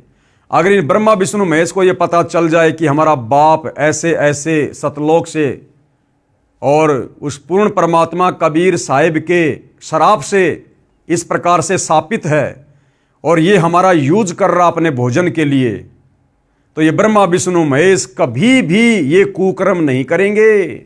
इसलिए इस ब्रह्मा विष्णु महेश को भी दुर्गा उनके पिता काल ब्रह्म तक नहीं पहुंचने देती, इस सच्चाई से दूर रखती है। तो इस प्रकार ब्रह्मा विष्णु तथा रुद्र यानी शिव, इन तीन देवताओं में गुण है, परंतु शिव यानी जो एक काल है जो अपने बेटे शिव का रूप धारण कर लेता है, वो गुणातीत माने जाते हैं, यानी वो इनसे अलग रहता है। श्री शंकर जी भी शिव यानी काल ब्रह्म तथा शिवा यानी देवी दुर्गा का पुत्र है। श्री शिव महापुराण के विद्वेश्वर संहिता के प्रथम खंड अध्याय 6 से 10 में प्रमाण। अब देखिएगा, अब ये शंकर जी भी इसी काल और दुर्गा का पुत्र है।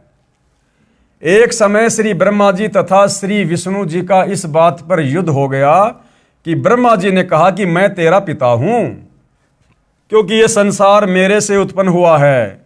यानी ब्रह्मा विष्णु महेश को भी पूर्णतया ये नहीं पता कि हम भगवान हैं या भगवान कोई और है। और इनमें भी आपस में एक समय झगड़ा हो गया दोनों भाइयों में, विष्णु जी में और ब्रह्मा जी में। तो ब्रह्मा कहने लगा कि मैं तेरा पिता हूं, मैंने सारे संसार की रचना करी है, तेरा जन्म मेरे से हुआ है। और विष्णु जी कहने लगे कि मैं तेरा पिता हूं, ये सारा संसार तो मेरे से उत्पन्न हुआ है, तू मेरे नाभि कमल से उत्पन्न हुआ है। इसी बात को लेकर हमारे दोनों भगवानों का, जिनको हम भगवान कहते हैं, बच्चों की तरह लड़ाई हो गई इनमें। क्योंकि ये संसार मेरे से उत्पन्न हुआ है, मैं प्रजापिता हूं। कौन कहने लगा? ब्रह्मा। विष्णु जी ने कहा कि मैं तेरा पिता हूं, तू मेरे नाभि कमल से उत्पन्न हुआ है। दोनों एक दूसरे को मारने के लिए तत्पर हो गए। उसी समय सदाशिव अर्थात काल ब्रह्म ने उन दोनों के बीच में एक सफेद रंग का प्रकाशमय स्तंभ खड़ा कर दिया। एक बहुत बड़ा स्तंभ यानी खंबा खड़ा कर दिया उन दोनों के बीच में। क्यों? क्योंकि इस काल को पता था कि अगर ये दोनों आपस में लड़ लड़ के मर जाएंगे तो मेरे लिए भोजन कैसे तैयार होगा, इस नीचे की सृष्टि को कौन चलाएगा। तो काल ने वहां पर एक लंबा चौड़ा स्तंभ, एक खंबा खड़ा कर दिया दोनों के बीच में, क्योंकि वो अपने ओरिजिनल रूप में तो आ नहीं सकता। उसने सौगंध खा रखी है कि मैं अपने ओरिजिनल रूप में तो किसी को दर्शन दूंगा ही नहीं। तो वो क्या करता है, या तो अपने तीनों बेटों में से किसी एक का रूप बना के आ जाता है, या फिर अन्य कोई लीलामय तरीके से वो प्रकट होता है। तो यहां पर वो एक लंबा चौड़ा उसने खंबा जो है प्रकट कर दिया उन दोनों के बीच में। अब ये दोनों देवता लड़ाई करना तो भूल गए और उस खंबे को देखने लग गए, इतना लंबा चौड़ा, उसका और छोर देखने लग गए। दोनों एक दूसरे को मारने के लिए तत्पर हो गए। उसी समय सदाशिव यानी ये काल ब्रह्म ने उन दोनों के बीच में एक सफेद रंग का प्रकाशमय स्तंभ यानी खंबा खड़ा कर दिया। उसके पश्चात अपने पुत्र तमगुण शिव के रूप में प्रकट होकर उस स्तंभ को अपने लिंग यानी प्राइवेट पार्ट का आकार दे दिया। अब देखना भाइयों और बहनों, शिवलिंग की पूजा कैसे शुरू हुई है। ये काल ऐसे आप और हमारे को ओछी साधना करवाता है, आधी अधूरी और घटिया साधना करवाता है। हमें वेदों के अनुसार भी साधना नहीं करने देता। ये नहीं चाहता कि कोई भी प्राणी सत्य साधना करके उस परम अक्षर ब्रह्म की, सनातन परम धाम की तत्वदर्शी संत से उपदेश लेके सच्ची साधना कर ले। क्यों? इसको डर है, इसको भय है। अगर मेरे लोक से ये प्राणी सत्य साधना करके सतलोक में चले गए तो मुझे जो 1,00,000 स्त्री पुरुष रोजाना खाने का श्राप लगा हुआ है, फिर मेरे भोजन का क्या होगा। तो ये काल हमें इसी प्रकार से भाइयों और बहनों पेड़ पौधों की पूजा पे, जानवरों की पूजा पे, देवी देवताओं की पूजा पे, ब्रह्मा विष्णु महेश की पूजा पे, तीर्थों की पूजा पे, धामों की पूजा पे, श्राद्ध निकालना, प्रेत पूजा, भूत पूजा, ये पितृ पूजा, कावड़ लाना, ये हमें इस प्रकार की शास्त्र विरुद्ध साधनाओं के ऊपर लगा के रखता है ताकि हम जन्मते रहें, मरते रहें और हम इसका भोजन बनते रहें। तो वहां इस काल ने क्या किया, जहां ब्रह्मा और विष्णु जी आपस में लड़ाई कर रहे थे, वहां पर इसने क्या किया, पहले तो एक तेजोमय स्तंभ खड़ा कर दिया। वो दोनों लड़ना तो भूल गए और उस खंबे को देखने लग गए। उसके बाद तुरंत ही ये काल अपने पुत्र शंकर जी के रूप में प्रकट हो गया वहां पर, शंकर जी का रूप बनाकर। और वो जो खंबा था लंबा चौड़ा, उसको अपने प्राइवेट पार्ट यानी लिंग का आकार दे दिया, लिंग का आकार। उसके पश्चात अपने पुत्र तमगुण शिव के रूप में प्रकट होकर उस स्तंभ को अपने लिंग यानी प्राइवेट पार्ट का आकार दे दिया। उसी दिन से शिव जी का लिंग विख्यात हुआ, यानी उस दिन के बाद से भाइयों और बहनों शिवलिंग की पूजा प्रारंभ हो गई। अब ये दुनिया शिवलिंग के नाम पर किस चीज की पूजा कर रही है, उस काल के प्राइवेट पार्ट की, लिंग की पूजा कर रही है। अरे पूजा करनी चाहिए भगवान की, परमात्मा की, और दुनिया पूजा कर रही है काल के लिंग की, प्राइवेट पार्ट की। मुक्ति कैसे मिलेगी भाई, दुर्गति होगी, दुर्गति। उस स्तंभ को अपने लिंग यानी प्राइवेट पार्ट का आकार दे दिया। उसी दिन से शिव जी का लिंग विख्यात हुआ, लिंग पूजा प्रारंभ हुई। 5वें अध्याय के श्लोक 26 और 31 में उस काल ब्रह्म ने स्वयं शंकर के रूप में प्रकट होकर उनको बताया कि तुम दोनों में से कोई भी कर्ता यानी भगवान नहीं है। ब्रह्मा विष्णु महेश को काल ने अपने सबसे छोटे बेटे शिव जी के रूप में, शंकर जी के रूप में प्रकट होकर कहा कि ये ब्रह्मा और विष्णु, तुम दोनों में से कोई भी कर्ता नहीं है, भगवान नहीं है। तुमने यानी ब्रह्मा और विष्णु ने जो अज्ञानता से अपने आप को ईश माना यानी भगवान माना, यानी अपने को जगत का कर्ता माना, ये बड़ा ही अद्भुत हुआ। काल कहने लगा कि हे ब्रह्मा और विष्णु, तुम दोनों ने जो अपने अपने आप को जगत का स्वामी मान लिया कि मैं तेरा बाप, मैंने संसार रचा है, कहते हैं ये तो बड़ा आश्चर्य है, तुमने अपने आप को भगवान कह कैसे दिया। उसी भ्रम को दूर करने के लिए मैं रण स्थल पर आया हूं। यानी तुम दोनों यहां जो ये लड़ाई कर रहे थे ना, तुम्हारे इसी भ्रम को दूर करने के लिए कि तुम्हारे में से भगवान कोई नहीं है, इसीलिए मैं यहां पर आया हूं। अब तुम दोनों अपना अभिमान त्याग कर मुझ ईश्वर में अपनी बुद्धि लगाओ। और क्या कहा शिव रूप में कि अब तुम दोनों अपने अभिमान को त्याग कर, इस भाव को छोड़कर कि मैं भगवान, और कहा कि मेरे अंदर ध्यान लगाओ। अब भाई और बहनों, ब्रह्मा विष्णु महेश नहीं समझ पाए कि हमारे भाई के रूप में ये कौन है, शंकर के रूप में ये कौन खड़ा है।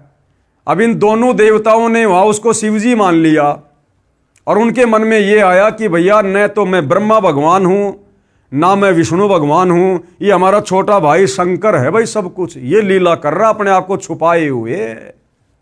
और हमारे ये जो अनुवाद करता है, जिन्होंने धर्मशास्त्रों का अनुवाद किया है, इनको ये तत्व ज्ञान नहीं था। ये ब्रह्मा विष्णु महेश से ऊपर किसी को जानते नहीं थे। तो काल ने जब वो शिवजी का रूप धारण किया तो हमारे धर्म गुरुओं ने, अनुवादकर्ताओं ने ये सोच लिया कि भैया ये जो शिव शंकर है ना, ये सबसे बड़ा भगवान है, ये ब्रह्मा और विष्णु से भी बड़ा है। और ये सारी की सारी लीला वहां पर शंकर भगवान ने की थी। और ये शंकर भगवान ही ब्रह्मा का रूप बना के उत्पत्ति करता है, विष्णु का रूप बना के सबका पालन पोषण करता है, और शिव रूप बनाकर संहार करता है। तो इस प्रकार से हमारे धर्मगुरु और इन धर्म शास्त्रों का अनुवाद करने वाले अनुवादक भ्रमित रहे, भगवान कौन है, परमात्मा कौन है। और इस प्रकार इन्होंने शंकर जी को सर्वश्रेष्ठ मान लिया। हे पुत्रो, यानी शिव जी के रूप में वो काल कह रहा है ब्रह्मा और विष्णु को, मैंने तुमको तुम्हारे तप के प्रतिफल में जगत की उत्पत्ति और स्थिति रूप 2 कार्य दिए हैं। यानी इस ब्रह्मा जी ने जो तप किया था कमल के फूल पर बैठकर, और उसके बाद में जब ये अपने पिता की प्राप्ति के लिए गया तो इसने काफी लंबे समय तक इसने जो है ध्यान लगाया था, तो इसका वो तप बन गया। तो काल क्या कह रहा कि मैंने तुमको तुम्हारे तप के प्रतिफल में जगत की उत्पत्ति, यानी मैंने ब्रह्मा जी को रजोगुण युक्त करके जगत की उत्पत्ति का भार सौंपा, और स्थिति यानी विष्णु जी को पालन पोषण की स्थिति सतोगुण रूप देकर 2 कार्य दिए। इसी प्रकार मैंने शंकर और रुद्र को 2 कार्य संहार व तिरोगति दिए हैं। इसी प्रकार मैंने शंकर और रुद्र को, अब बताओ ये रुद्र और शंकर कौन आ गया? अरे काल ने तो पहले से ही शिव जी का रूप बना रखा था, शंकर जी का रूप बना रखा था। फिर ये यहां ये क्यों कह रहा है कि इसी प्रकार मैंने शंकर और रुद्र को 2 कार्य संहार व तिरोगति दिए हैं। अर्थात ये जो शिव रूप में ब्रह्मा विष्णु महेश के सामने जो प्रकट था उस समय, वो ये त्रिलोकीय शिव नहीं था, ब्रह्मा विष्णु का भाई शिव नहीं था, वो काल इनका पिता उस समय वहां पर शिव रूप बनाकर आया था। अन्यथा भाई और बहनों, ब्रह्मा और शंकर जी तो 2 हो गए, और उसके बाद ये 2 का नाम और ले रहा है कि इसी प्रकार मैंने शंकर और रुद्र को, तो 2 तो हो गए ब्रह्मा और विष्णु, और 2 हो गए शंकर और रुद्र, यानी 4 हो गए। और ये बोलने वाला जो शिव जी के रूप में है ये हो गया 5वां। तो ये 5वां कौन है? ये इनका पिता काल है। इसी प्रकार मैंने शंकर और रुद्र को 2 कार्य संहार व तिरोगति दिए हैं।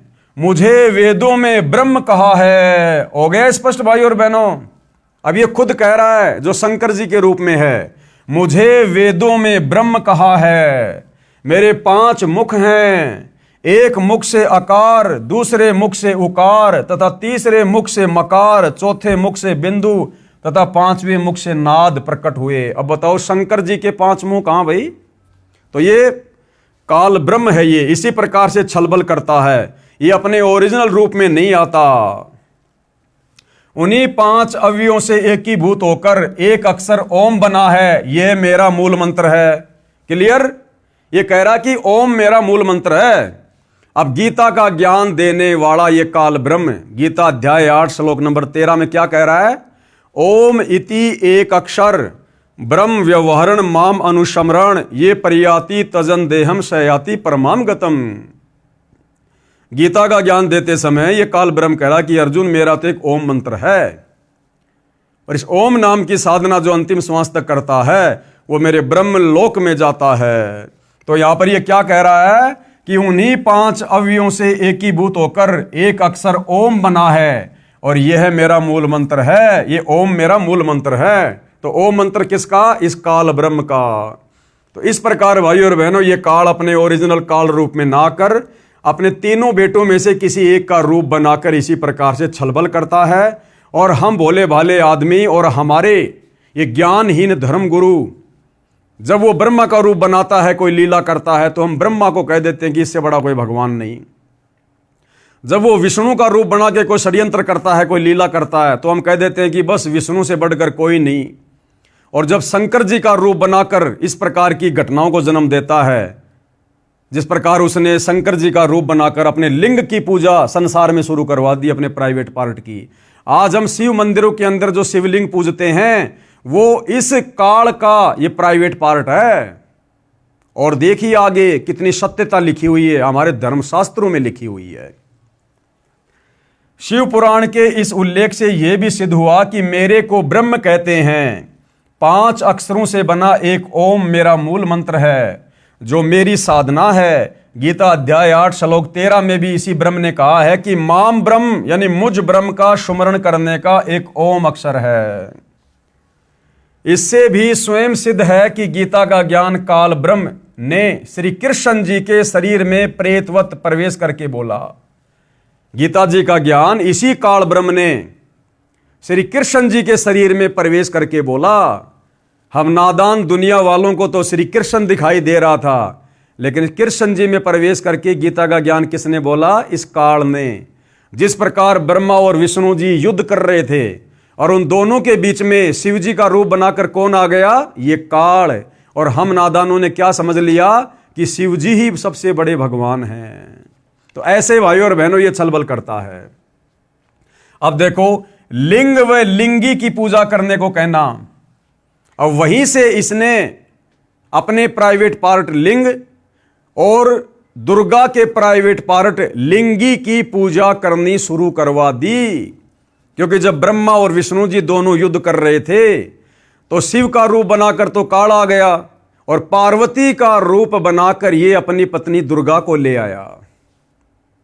और उसके बाद से इसने संसार में अपने प्राइवेट पार्ट लिंग की और अपनी पत्नी दुर्गा के प्राइवेट पार्ट लिंगी की पूजा शुरू करवा दी, जो हम हिंदू श्रद्धालु मंदिरों में शिवलिंग के नाम से उसकी पूजा करते हैं। देखिएगा, लिंग व लिंगी की पूजा करने को कहना। काल ब्रह्म ने अपने लिंग यानी प्राइवेट पार्ट तथा स्त्री की लिंगी यानी प्राइवेट पार्ट की पूजा करने को कहा। जो मंदिरों में शिवलिंग स्थापित किया होता है उसको ध्यान से देखा जाए तो पता चलता है कि पत्थर की लिंगी यानी स्त्री की योनि में पत्थर का लिंग यानी शिव का लिंग पेशाब इंद्री प्रविष्ट किया गया होता है। यानी शिवलिंग के नीचे जो पत्थर होता है गोल गोल, गुरुदेव कह रहे हैं कि वो दुर्गा का प्राइवेट पार्ट है। लिंगी जिसके अंदर वो पत्थर का शिवलिंग बनाकर, काल का लिंग बनाकर उसके अंदर डाला हुआ है। तो जो फोटो हम देखते हैं मंदिरों में या शिवलिंग की जो फोटो देखते हैं, तो ऊपर तो ये काल का जो प्राइवेट पार्ट है जिसको शिवलिंग कहते हैं वो है, और शिवलिंग जिस उस पत्थर की टुकड़ी के ऊपर रखा होता है जिसके वो अंदर होता है वो इस दुर्गा का प्राइवेट पार्ट है, लिंगी है, जिसकी पूजा इसने संसार में शुरू करवा दी। हमें मुक्ति के मार्ग से रोकने के लिए, हमें यहीं पर जन्मने और मरने के लिए, क्योंकि ये जो शिवलिंग की साधना है ये वेद विरुद्ध है, शास्त्रों के विरुद्ध है। और शास्त्र विरुद्ध साधना करके जो मनमाना आचरण करता है वो कभी न सिद्धि को प्राप्त होता है, न गति को प्राप्त होता है, न उसकी मुक्ति होती है। ये गीता अध्याय 16 श्लोक नंबर 23 का सारांश है। अब आगे देखिए भाइयों और बहनों, श्री शिव पुराण के विद्वेश्वर संहिता के खंड 1 अध्याय 5 श्लोक 26 और 31 भाइयों और बहनों, ये नोट कर लेना, ये कहीं आपको लगे कि भाई संत रामपाल जी ने ऐसे लिख दिए होंगे। हमारे हिंदू धर्म शास्त्रों में जहां जहां जो बातें लिखी हुई हैं, आप लोगों की सुविधा के लिए कौन सा अध्याय है, कौन सा पेज है, कौन सा खंड है, सब कुछ बताया जा रहा है। और अभी तो आपको मौखिक बताया जा रहा है, उसके बाद एक एक शब्द जो सतगुरु रामपाल जी ने यहां बताया, ऐसा का ऐसा हमारे धर्मशास्त्र में लिखा हुआ है, जिसको हम सिरोधार्य मानते हैं। श्री शिव पुराण के विद्वेश्वर संहिता के खंड 1 अध्याय 5 श्लोक 26 से 31 तथा अध्याय 9 श्लोक 40 से 46 में प्रमाण है। इनकी फोटोकॉपी आगे लगाई गई है, कृपया वहां पर पढ़ें, विचार करें कि यह कितनी बेशर्मी की बात है। यह शिवलिंग की पूजा, लिंग और लिंगी की पूजा, यह हिंदू समाज के लिए कितनी बेशर्मी की बात है। ना ये शिवलिंग पूजा का विधान कहीं गीता में है, ना कहीं वेदों में है। यह काल इस प्रकार से ओछी आदि अधूरी घटिया साधनाओं को जन्म देता है। विचार करें कि यह कितनी बेशर्मी की बात है, कितना अभद्र मजाक काल ब्रह्म ने किया। ब्रह्मा तथा विष्णु से कहा कि तुम इस मेरे लिंग व लिंगी यानी स्त्री योनि की पूजा करो। वहां पर शिव जी के रूप में प्रकट होकर इस काल ने लिंग और लिंगी की पूजा शुरू करवा दी। पेश है श्री वेंकटेश्वर प्रेस मुंबई से प्रकाशित संस्कृत हिंदी अनुवाद वाली शिव महापुराण के विद्वेश्वर संहिता खंड के अध्याय 5, 6, 7, 8, 9 तथा 10 से संबंधित प्रकरण की फोटोकॉपी। अब देखिए भाइयों और बहनों, अभी तक जो बातें आपको बताई गई है, अब ये उसी पवित्र हिंदू धर्म के शास्त्र से आपको दिखाई जा रही है, जो आपको ऊपर बता दिया गया कौन सा अध्याय है, कौन सा खंड है, कौन सा पेज है। अब ध्यान से पढ़ लीजिएगा। हे योगेंद्र, मैं उस लिंगाविर्भाव का लक्षण सुनाना चाहता हूं। नंदीकेश्वर बोले, हे वत्स सुनो, मैं तुम्हारी प्रीति से कहता हूं, पूर्व काल में जो पहला कल्प था, जो लोक में विख्यात है, उस समय महात्मा ब्रह्म और विष्णु परस्पर युद्ध हुआ। यानी महात्मा ब्रह्मा और विष्णु जी का युद्ध शुरू हुआ।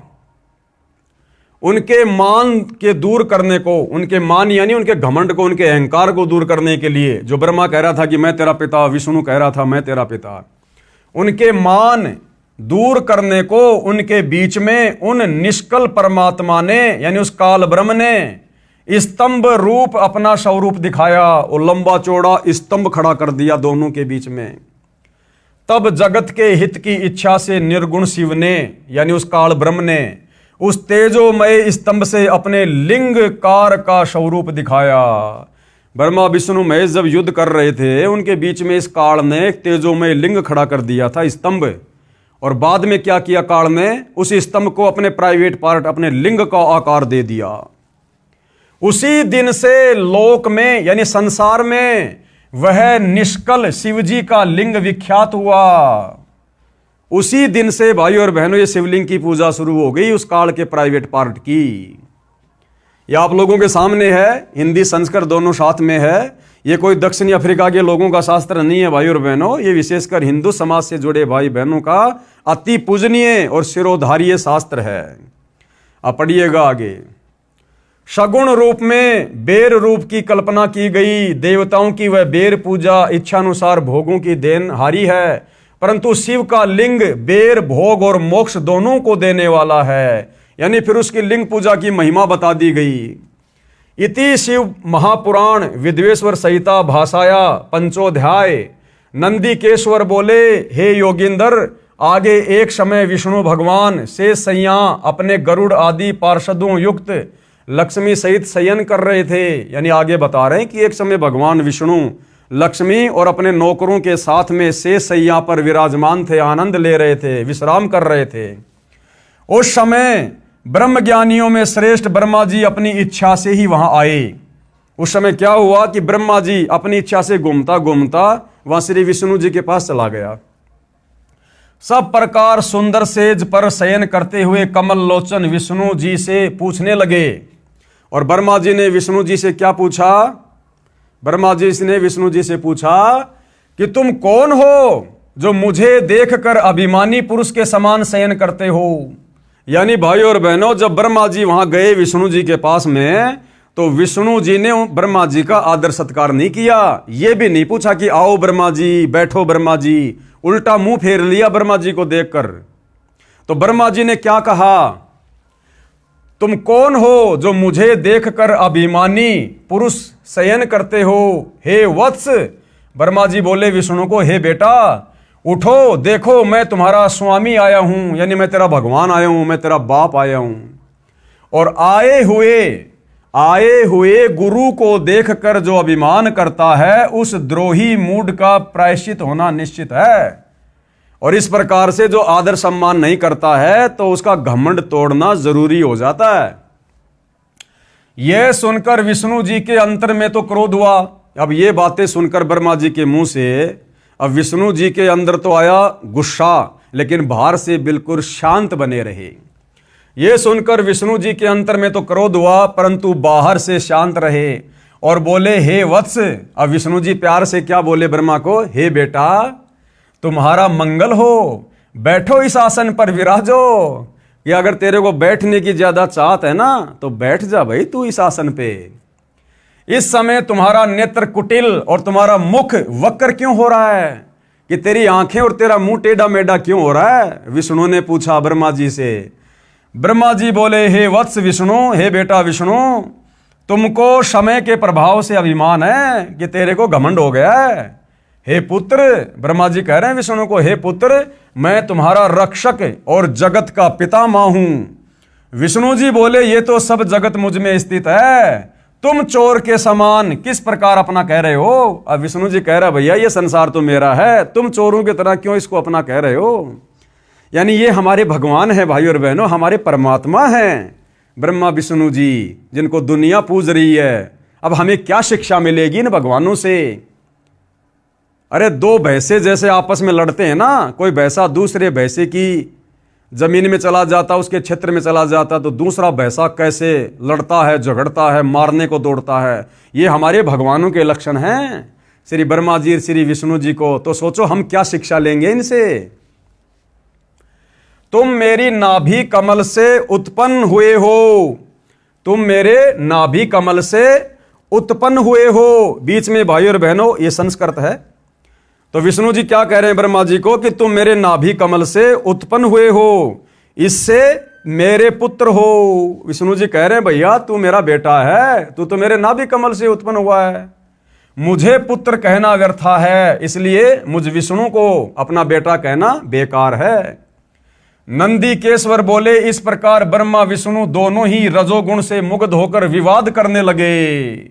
वो दोनों देवता आपस में गुट्टम गुट्टा लड़ाई झगड़ा करने लग गए। ब्रह्मा जी और विष्णु जी हमारे भगवान, हिंदू समाज के भगवान। मैं श्रेष्ठ हूं, मैं स्वामी हूं, ऐसा कहकर एक दूसरे को मारने की इच्छा से युद्ध करने में उत्सुक हुए। दोनों ने बांस मार लिए, हथियार निकाल लिए कि मैं भगवान, मैं भगवान। और हंस और गरुड़ वाहन पर स्थित हो ये दोनों देव युद्ध करने लगे। अब श्री ब्रह्मा जी का वाहन क्या है, हंस, और विष्णु जी का वाहन क्या है, गरुड़। अब दोनों अपने अपने रथ पे सवार हो गए, अपने अपने वाहनों पर, और आपस में ब्रह्मा जी और विष्णु जी युद्ध करने लगे, लड़ाई करने लगे। और हंस और गरुड़ वाहन पर स्थित होकर ये दोनों देव युद्ध करने लगे। तब ब्रह्मा और विष्णु के वाहन गण भी युद्ध करने लगे, हंस और गरुड़ भी आपस में लड़ने लगे। तब संपूर्ण देवता, भाई और बहनों ऊपर तो आपने ब्रह्मा और विष्णु जी का देख लिया, इन हमारे भगवानों की स्थिति देख लिया आपने। बच्चों से ज्यादा दिमाग नहीं है इनमें, बच्चों से ज्यादा, जो कह रहे हैं कि हम संसार को चला रहे हैं। अरे संसार को चलाने वाले अगर ऐसे बच्चों की तरह लड़ेंगे, मरेंगे, तो संसार का क्या होगा। फिर ये संसार कौन चला रहा है। और आगे देखना, हमारे देवी देवता जिनकी हम पूजा पाठ करते हैं, दोनों भाई आपस में लड़ रहे हैं, और हमारे देवी देवता ऊपर से उनके ऊपर फूल बरसा रहे हैं कि वाह जी वाह, बड़ा अद्भुत युद्ध हो रहा है, ऐसा युद्ध हमने पहले कभी देखा ही नहीं। हमारे देवी देवता उन पर फूल बरसा रहे कि लड़ो, मरो, कटो। अरे जबकि दो व्यक्ति आपस में युद्ध करते हैं, लड़ाई झगड़ा करते हैं, तो अन्य लोगों का फर्ज बनता है कि उनकी लड़ाई को रुकवाओ। हमारे देवी देवताओं का फर्ज तो यह बनता था, उनके आगे जाके हाथ जोड़ के खड़े होते कि हे देवो, हम तो आपको सर्वश्रेष्ठ मानते हैं और आप देव होकर आपस में लड़ रहे हो, झगड़ रहे हो, फिर हमारे जैसे छोटे मोटे देवताओं का क्या होगा? हमारी तरफ भी देखो। तो देवताओं ने तो बीच बचाव करना चाहिए था, लेकिन हमारे देवता जलती हुई आग में घी डाल रहे हैं, ऊपर से फूल बरसा रहे हैं। ब्रह्मा और विष्णु के वाहन गण भी युद्ध करने लगे। तब संपूर्ण देवता, सारे के सारे देवता, ये 33 करोड़ विमानों में बैठकर उस महा अद्भुत युद्ध देखने को चले आए।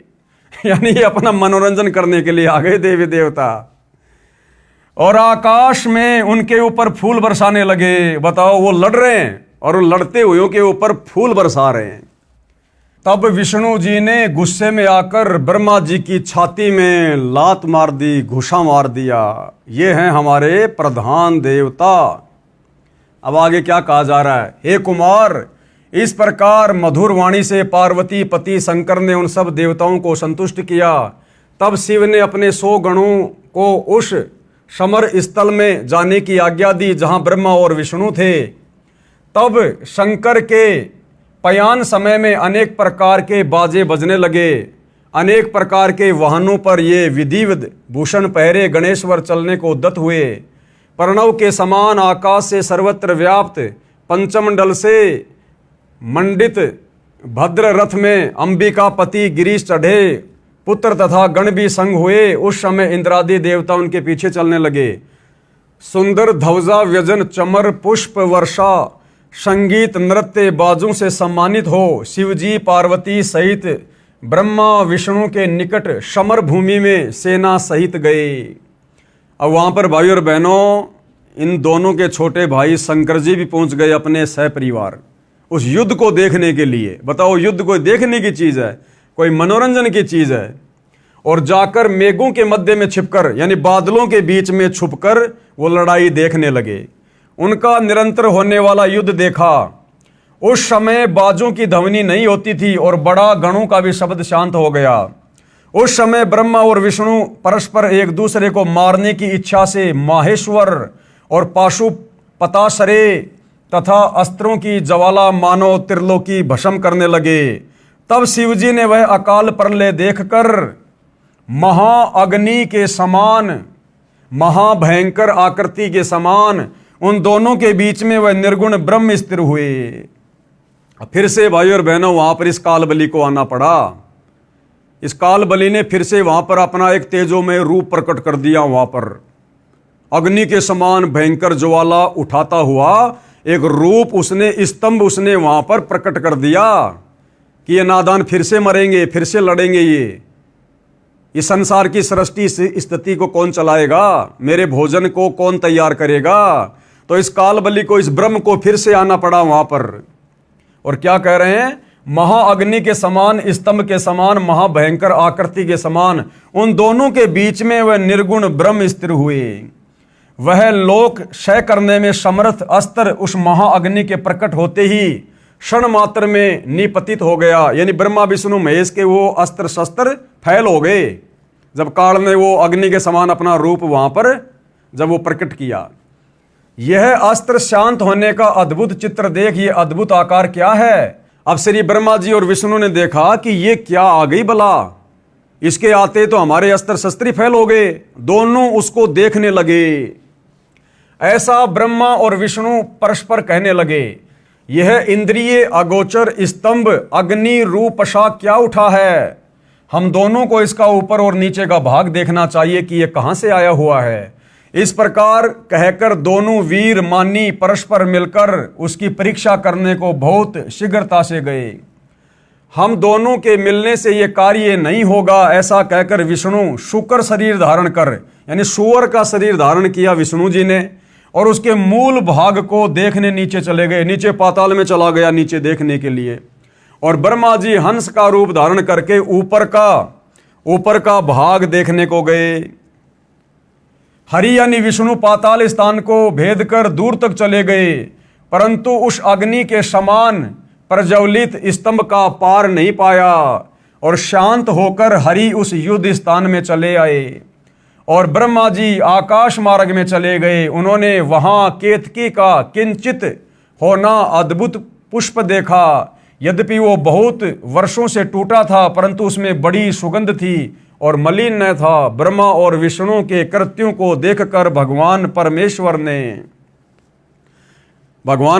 कौन? ये काल, ब्रह्मा और विष्णु के ऐसे इस कर्म को देखकर इस भगवान काल ने, परमेश्वर ने, स्तंभ है सो जगत के दर्शन और पूजन के निमित्त अणु मात्र बहुत छोटा हो जाएगा। ये लिंग मुक्ति और मुक्ति का साधन होगा। इसके दर्शन, स्पर्शन और ध्यान से ही प्राणियों के जन्म मरण छूट जाएंगे। यानी फिर से उसने वो लिंग पूजा शुरू कर दी जो अग्नि पर्वत के समान प्रादुर्भूत है। सो यह अरुणाचल नाम से जगत में विख्यात होगा। ये बड़ा भरी तीर्थ होगा। यहाँ प्राणियों के निवास करने या तनु त्यागने से मुक्ति हो जाएगी। यानी जो यहाँ पर आकर शरीर त्यागेगा उसकी मुक्ति हो जाएगी। रथ यात्रा, उत्सव, कल्याण और जनों के निवास योग्य ये स्थान होगा। यहाँ किया हुआ जप तप हवन करोड़ गुना हो जाएगा। ऐसी उल्टी साधना पर इस काल ने पूरे संसार को लगा रखा है। हमारे सब क्षेत्रों से ये श्रेष्ठ होगा। यहाँ मेरा स्मरण करते ही प्राणी मुक्त हो जाएंगे। इस प्रकार ये क्षेत्र महान और अत्यंत शोभित होगा। सब प्रकार के कल्याणदायक और सब प्रकार मुक्तिदायक होगा। जो यहाँ, अब ये काल ब्रह्म क्या कह रहा है? जो यहाँ लिंग में मुझ लिंगेश्वरी की पूजा करेंगे उन्हें शालोक्य, सामीप्य, सारूप्य, सृष्टि, सामुज्य ये पांचों मुक्ति क्रिया के फल को प्राप्त हो जाएगी। और यहाँ पूजन करने से तुम भी सब मनोरथों को प्राप्त होंगे। नंदीकेश्वर बोले, इस प्रकार भगवान ने उन नम्र हुए ब्रह्मा और विष्णु पर अनुग्रह करके उनके युद्ध जो परस्पर उनकी सेना मारी गई थी उन सबको अपनी शक्ति से जीवाकर उठाया, जिस शक्ति में अमृत की धारा रहती है, और उन दोनों की अज्ञानता और वैर को दूर करने के अर्थ दोनों से कहा, मेरे सकल और निष्कल भेद दो रूप हैं परंतु और ईश्वर नहीं, इस कारण उनके दो रूप नहीं हो सकते। पहला स्तंभ और पीछे मूर्तिमान रूप, यानी ये दोनों रूप उस काल के ही थे। वो काल ये कहना चाह रहा है कि ये दो रूप नहीं हो सकते, अलग अलग नहीं हो सकते। पहले वो स्तंभ रूप भी मेरा ही था परंतु और ईश्वर नहीं, इस कारण उसके दो रूप नहीं हो सकते। पहला स्तंभ रूप और पीछे मूर्तिमान रूप धारण किया। इसमें ब्रह्म रूप निष्कल है और ईश्वर रूप सगुण है। मेरे ये दोनों रूप सिद्ध हैं, दूसरे किसी के नहीं हो सकते। इस कारण तुम दोनों को अथवा दूसरों को ईश्वर की प्राप्ति नहीं हो सकती। तुमने जो अज्ञानता से अपने को ईश माना ये बड़ा अद्भुत हुआ। उसके दूर करने को ही मैं रण क्षेत्र में आया। अब तुम अपना अभिमान त्याग कर मुझ ईश्वर में अपनी बुद्धि लगाओ। मेरे प्रसाद से लोक में सब अर्थ प्रकाश करते हैं। मुझ गुरु के वचन ही तुमको बारंबार प्रमाण है। तुम्हारी प्रीति से ही ये गूढ़ ब्रह्म तव मैं तुमसे कहता हूं। मैं ही पर ब्रह्म हूं और मेरा ही कल अकल रूप है। ब्रह्म होने से मैं ईश्वर हूं। अनुग्रादी कही मेरा कर्तव्य है। सर्वव्यापी होने से और जगत के वर्धक होने से मैं ब्रह्मा हूं। हे ब्रह्म केशव, समत्व और व्यापक होने से मैं आत्मा हूं और संपूर्ण जीव आत्मा नहीं है, इसमें संदेह नहीं। अनुग्रह से ही यह सर्ग के अंत तक जो जगत का कृत्य और पंचक है, मैं इस सब का ईश हूँ। ये मेरा है, मेरे सिवाय किसी दूसरे का नहीं है। प्रथम तो ब्रह्म तत्व ज्ञान के निमित्त निष्कल ब्रह्म का प्रादुर्भाव हुआ है। यानी ये काल भाई और बहनों अटपट करने लगा, अपने सिवा किसी और को भगवान ना कोई मान ले, इसके लिए ये अपने आप को ही परमात्मा विख्यात करने लगा उन दोनों के बीच में। तो इस प्रकार भाई और बहनों ये बहुत सारी बातें जो पूज्य गुरुदेव भगवान ने ऊपर हमारे को मौखिक बताई थी, ये सारी के सारी बातें, सारे के सारे ये प्रमाण आपको यहाँ पर इस रुद्र संहिता के अंदर बिल्कुल साफ साफ देखने और पढ़ने को मिल जाएंगे। आप जी ये देख सकते हैं, आपकी आंखों के सामने है। अब गुरुदेव क्या कह रहे हैं? उपरोक्त शिव महापुराण के प्रकरण से सिद्ध हुआ कि श्री ब्रह्मा जी, श्री विष्णु जी तथा श्री शिव जी की माता श्री दुर्गा देवी अष्टंगी देवी है तथा पिता सदाशिव अर्थात काल ब्रह्म है, जिसने श्रीमद् भगवत गीता का ज्ञान श्री कृष्ण जी में प्रवेश करके बोला था। इसी को क्षर पुरुष, क्षर ब्रह्म यानी ज्योति निरंजन काल ब्रह्म भी कहा गया है। यही प्रमाण श्रीमद् भगवत गीता अध्याय 14 श्लोक नंबर 3 से 5 में भी है कि रजगुण ब्रह्मा, सतगुण विष्णु और तमगुण शंकर, तीनों गुण प्रकृति अर्थात दुर्गा देवी से उत्पन्न हुए हैं। यानी रजगुण ब्रह्मा, सतगुण विष्णु, तमगुण शिवजी, ये तीनों गुण इस प्रकृति देवी अर्थात अष्टंगी अंबिका जगदम्बा इस दुर्गा से उत्पन्न हुए हैं काल के सहयोग से। प्रकृति तो सब जीवों को उत्पन्न करने वाली माता है। प्रकृति यानी ये दुर्गा, काल कह रहा है कि ये जो प्रकृति है ना, ये दुर्गा, ये तो सब जीवों को उत्पन्न करने वाली है। और मैं कौन? ये गीता का ज्ञान देने वाला ब्रह्म, सब जीवों का पिता हूं। मैं दुर्गा प्रकृति के गर्भ में बीज स्थापित करता हूं, यानी दुर्गा के साथ में शारीरिक संबंध बनाकर इस प्रकार से मैं उत्पत्ति करता हूं, जिससे सबकी उत्पत्ति होती है। ये तीनों गुण कौन से? रजगुण ब्रह्मा, सतगुण विष्णु, तमगुण शिवजी ही जीवात्मा को शरीर में बांधते हैं। यानी सब जीवों को काल के जाल में फंसाकर रखने वाले ये तीनों देवता हैं, तीन गुण हैं ये। इसीलिए इस काल ने गीता अध्याय 7 श्लोक नंबर 12 से 15 में इन तीनों गुणों के द्वारा जिनकी बुद्धि हरी जा चुकी है उनको 4 गालियां दी है। यानी जो केवल ब्रह्मा विष्णु महेश की भक्ति तक सीमित हैं, ऊपर इस काल की भक्ति नहीं करते, काल ने उनके लिए कहा कि वो तो आसुर स्वभाव को धारण किए हुए मनुष्यों में नीच दूषित कर्म करने वाले मूढ़ मूर्ख मुझको भी नहीं भजते।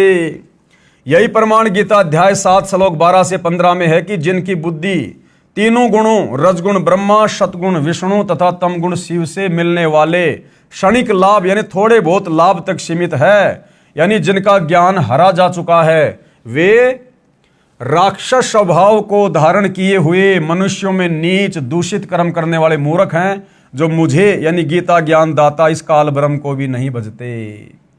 विशेष अब क्या कह रहे हैं गुरुदेव भगवान? इस शिव पुराण के विद्वेश्वर संहिता खंड 1 अध्याय 9 के श्लोक 40 और 46 तथा अध्याय 5 के श्लोक 26 से 31 की फोटोकॉपी ऊपर लगी है, जो अभी हमने देखी है। इनमें कहा है कि काल ब्रह्म ने कहा है कि जीवों को जन्म मृत्यु के चक्कर में रजगुण ब्रह्मा, सतगुण विष्णु तथा तमगुण शिव ये तीनों गुण यानी तीनों देवता डालते हैं, अपना बचाव कर रहा है। ये काल ब्रह्म इस प्रकार कपट युक्त कार्य करता है, यानी सारी की सारी जिम्मेदारी, सारा का सारा दोष, ये पूरा का पूरा ठेकरा इस काल ने ब्रह्मा विष्णु महेश के सिर पे फोड़ दिया कि ये ब्रह्मा विष्णु महेश ही हैं जो यहाँ जीवों को कर्म बंधनों में बांध के रखते हैं, जन्म और मरण के चक्कर में रखते हैं। जबकि ब्रह्मा विष्णु महेश को ये कार्य एक एक गुण युक्त करके किसने दे रखा है? इसी काल ब्रह्म ने ब्रह्मा जी को रजोगुण युक्त करके यहाँ पर जीवों की उत्पत्ति करवाता है, विष्णु जी को शतोगुण से युक्त करके सबका पालन पोषण करवाता है, और शंकर जी को रजोगुण से युक्त करके फिर हमारा संहार करवाता है। लेकिन उसके बावजूद भी ये कपट युक्त बात कर रहा है और अपने आप को पाक साफ साबित करते हुए ब्रह्मा विष्णु महेश के ऊपर ठेकरा फोड़ रहा है। गीता अध्याय 7 श्लोक 12 में इसी ने कहा है कि जो कुछ तीनों गुणों यानी रजगुण ब्रह्मा से उत्पत्ति, सतगुण विष्णु से स्थिति तथा तमगुण शिव से संहार हो रहा है, इसका निमित्त मैं हूं, यानी मूल कारण तो मैं ही हूं। इन तीनों गुणों के प्रभाव से ये जो ब्रह्मा विष्णु महेश कार्य कर रहे हैं, वो गुण इनको मैंने दिए, इनका मूल कारण तो मैं ही हूं, कंट्रोलर तो मैं काल हूं। परम अक्षर ब्रह्म यानी कबीर जी ने यथार्थ ज्ञान अपनी प्रिय आत्मा संत गरीबदास छुड़ानी वाले को बताया। उन्होंने अपनी वाणी में उसे समझाया और कहा कि अकेले ब्रह्मा विष्णु तथा शिव इसके कारण नहीं है, और कौन है? ये आदरणीय गरीबदास जी की वाणी है। ब्रह्मा विष्णु महेश्वर यानी ब्रह्मा विष्णु शिव जी, माया और धर्मराया। माया कौन? ये दुर्गा, इन तीनों की माता, और ये धर्मराया कौन? ये काल, इन तीनों का पिता। ये 5 हो गए, ब्रह्मा विष्णु महेश्वर, माया और धर्मराया। इन 5 मिल परपंच बनाया, वाणी हमरी लइये। इन 5 मिल जीव अटकाए, जुगन जुगन हम आन छुड़ाए। परमात्मा कह रहे हैं इन 5 ने मिलकर इन आत्माओं को यहां पर फंसा रखा है, और कह रहे हैं कि मैं यहां पर युगों युगों तत्वदर्शी संत का रूप धारण करके आता हूं और इनके जाल से जीव आत्माओं को समझाता हूं। पेश है गीता अध्याय 14 श्लोक 4 और 5 की फोटोकॉपी। गीता अध्याय 14 श्लोक नंबर 4 की फोटोकॉपी। संस्कृत में श्लोक है, नीचे अनुवाद है। ये काल ब्रह्म गीता का ज्ञान देने वाला क्या कह रहा है? हे अर्जुन, नाना प्रकार की सब योनियों में जितनी मूर्तियां अर्थात शरीरधारी प्राणी उत्पन्न होते हैं, नाना प्रकार की सब योनियों में यानी 84 प्रकार की योनियों में जितने भी जीव जंतु हैं, जितने भी शरीरधारी प्राणी हैं, गधे, कुत्ते, सूअर, इंसान, कीट, पतंग। हे अर्जुन, नाना प्रकार की सब योनियों में जितनी मूर्तियां यानी शरीर अर्थात शरीरधारी प्राणी उत्पन्न होते हैं, ये प्रकृति यानी दुर्गा तो उन सब की गर्भ धारण करने वाली माता है, और मैं यानी काल बीज को स्थापन करने वाला पिता हूं। यानी ये जो 21 ब्रह्मांड के अंतर्गत जितने भी प्राणी हैं, चाहे ब्रह्मा विष्णु महेश हैं, 33 करोड़ देवी देवता है, ऋषि मुनि है, आप और हमारे जैसे सामान्य इंसान हैं, ये काल गीता अध्याय 14 श्लोक 4 में क्या कह रहा है कि तमाम प्रकार के जीवों की मां तो ये दुर्गा है, और इस दुर्गा के गर्भ में बीज डालने वाला यानी दुर्गा के संयोग से सबको उत्पन्न करने वाला मैं काल सबका पिता हूं। गीता अध्याय 14 श्लोक 5 क्या कह रहा है? सत्वम रज तम इति गुणा प्रकृति संभवा निबंधति महाबाहो देहे देहीनम अव्यम। ये काल ब्रह्म क्या कह रहा है? हे अर्जुन, सत्व गुण, रजोगुण और तमोगुण यानी ब्रह्मा विष्णु महेश, ये प्रकृति से उत्पन्न तीनों गुण, प्रकृति कौन? दुर्गा से उत्पन्न ये तीनों गुण कौन? रजगुण ब्रह्मा, सतोगुण विष्णु, तमोगुण शिव जी, अविनाशी जीव आत्मा को शरीर में बांधते हैं। यानी हम सबकी आत्माएं अविनाशी है, आत्मा कभी किसी की नहीं मरती, लेकिन इस अविनाशी आत्मा को इस काल के रिमोट से ये ब्रह्मा विष्णु महेश यहां पर कर्म बंधनों में बांध के रखते हैं तीनों गुणों के प्रभाव से। तो बताओ भाई और बहनों, तीनों गुणों के प्रभाव से हम सभी इंसानों को कर्म बंधनों में बांधने वाले कौन? ब्रह्मा विष्णु महेश। और ब्रह्मा विष्णु महेश के माध्यम से हम सभी जीव आत्माओं को बंधवाने वाला कौन? ये काल और दुर्गा। और सारा संसार इसी काल और दुर्गा की और इस ब्रह्म की पूजा में लगा हुआ है, जिन्होंने हम सबको यहां पर कर्म बंधनों में बांध रखा है, जन्म और मृत्यु में रखते हैं। तो भला इनकी पूजा करने से हमारी मुक्ति कैसे होगी? ये विचारणीय विषय है। इसलिए गीता अध्याय 4 श्लोक नंबर 34 में ये गीता का ज्ञान देने वाला काल ब्रह्म सच्चाई बता रहा है कि अर्जुन, अगर तुझे जन्म और मरण से छुटकारा चाहिए, परम शांति को प्राप्त करना चाहता है, उस सनातन परम धाम सतलोक में जाना चाहता है, तो भैया किसी तत्वदर्शी संत की खोज कर ले, उस तत्वदर्शी संत से उपदेश ले। वो तत्वदर्शी संत तुझे परमात्म तत्व का ज्ञान बताएगा, तुझे भक्ति और मुक्ति का मार्ग बताएगा, मेरे इस 21 ब्रह्मांड से बाहर निकलने का, कर्म बंधनों से मुक्त होने का मार्ग बताएगा। तब तेरी गति होगी, तेरी सदगति होगी, तुझे पूर्ण मुक्ति मिलेगी। फिर उस परम धाम सतलोक में जाने के बाद गीता अध्याय 18 श्लोक 62 में कह रहा है कि फिर उस सनातन परम धाम में जाने के बाद ये प्राणी वापस लौटकर संसार में नहीं आता है। तो भाई और बहनों, वह तत्वदर्शी संत आज वर्तमान में धरती पर सतगुरु रामपाल जी हैं। ये स्वयं परम अक्षर ब्रह्म हैं, सच्चिदानंद घन ब्रह्म हैं। ये स्वयं ही कबीर देव हैं, क्योंकि स्वयं कबीर देव के अलावा तत्वदर्शी संत की भूमिका संसार में कोई भी नहीं कर सकता। इस 21 ब्रह्मांड का स्वामी काल ब्रह्म, और काल ब्रह्म कह रहा है कि मुझे भी तत्व ज्ञान नहीं है। तो बताओ फिर तत्वदर्शी संत को कैसे हो जाएगा, यदि तत्वदर्शी संत भी आप और हमारी तरह एक सामान्य इंसान होगा और काल के 21 ब्रह्मांड का निवासी होगा। इसलिए जो तत्वदर्शी संत है, जिसके विषय में गीता ज्ञानदाता अध्याय 4 श्लोक 34 में अर्जुन से कह रहा है, वह तत्वदर्शी संत स्वयं ही परम अक्षर ब्रह्म होता है, और वर्तमान में वह तत्वदर्शी संत सतगुरु रामपाल जी है।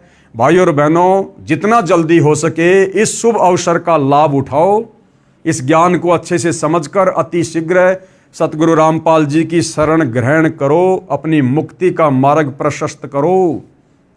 आप ये ना सोचो कि मुझे कोई दिक्कत नहीं है, मेरा तो बढ़िया परिवार है, बढ़िया बिजनेस है, लंबी गाड़ी है, बड़ी कोठी है, बच्चे मेरे नौकरी लग रहे हैं, मैं बड़ा अधिकारी हूं, या मैं तो पेंशन आ गया हूं, हजारों लाखों रुपये मेरी पेंशन है। भाई और बहनों, जीवन केवल इतना ही नहीं है। अरे ये सुख कितने दिन का, 10, 20, 50 साल का।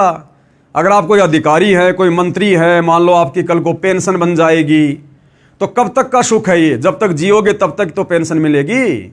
और बुढ़ापे का कष्ट वो पेंशन दूर नहीं कर सकती। जब शरीर में कोई रोग हो जाएगा, भयंकर पीड़ा होगी, कैंसर होगा, वो पेंशन दूर नहीं कर पाएगी। अपने कर्मों का फल तो भोगना पड़ेगा। और ये शरीर छूटने के बाद फिर अगला जन्म मिल गया लक 84 में गधे कुत्ते सूअर का, क्योंकि विधान है जाना पड़ेगा। क्योंकि एक मनुष्य जन्म लक 84 योनियां भोगने के बाद मिलता है। तो ये मनुष्य जन्म यदि तुमने सत भक्ति करके सफल नहीं किया, तो अगला जन्म कहां? गधे कुत्ते सूअर का। अब बताओ फिर सूअर की योनि में तुम्हें कौन पेंशन देगा? कौन तुम्हारे बेटा बेटी बुढ़ापे में तुम्हारी सेवा करेंगे? कौन तुम्हें इज्जत देगा? तो अपने आगे का भविष्य देखो, अपने अगले जन्म देखो, अपनी ज्ञान वाली आंखों को थोड़ा आगे फैलाओ, थोड़ा आगे का देखो, सोचो। और आगे का देखा सोचा जाएगा तत्वदर्शी संत के सत्संग सुन के। अन्यथा ये काल सबकी आंखें बंद रखता है। इसने ब्रह्मा विष्णु महेश की आंखें बंद कर रखी है। अध्यात्म के मामले में आप और हमारी 2 कोटि के जीवों की कैसे खुलने देगा? तो भाइयों और बहनों, आज मौका है। परमात्मा स्वयं धरती पर तत्वदर्शी संत के रूप में प्रकट हैं। यदि इनकी भक्ति करके मुक्ति प्राप्त कर लेते हैं तो हमारा पीछा छूट जाएगा। अन्यथा फिर युगों युगों के लिए हम इसी प्रकार से कर्म बंधनों में बंध जाएंगे और ये हमारी दुर्गति काल इसी प्रकार से करता रहेगा। तो भाइयों और बहनों, आज के वीडियो में केवल इतना ही। कल परमेश्वर के आशीर्वाद से हम पवित्र पुस्तक हिंदू साहिबान नई सिमजी गीता वेद पुराण इसके 6ठे अध्याय में चलेंगे। और 6ठे अध्याय में फिर हम क्या देखेंगे? श्री ब्रह्मा, श्री विष्णु व शंकर जी ही 3 देवता है और ये ही 3 गुण हैं जो हमारे को, यानी इस अविनाशी आत्मा को शरीर में बांध के रखते हैं, काल का भोजन बना के रखते हैं। तो आज गुरुदेव के आशीर्वाद से केवल इतना ही। गुरुदेव हम सभी को आज्ञा दें, आशीर्वाद दें, हमारा मार्गदर्शन करें। बंदी छोड़ सतगुरु रामपाल जी भगवान की जय हो।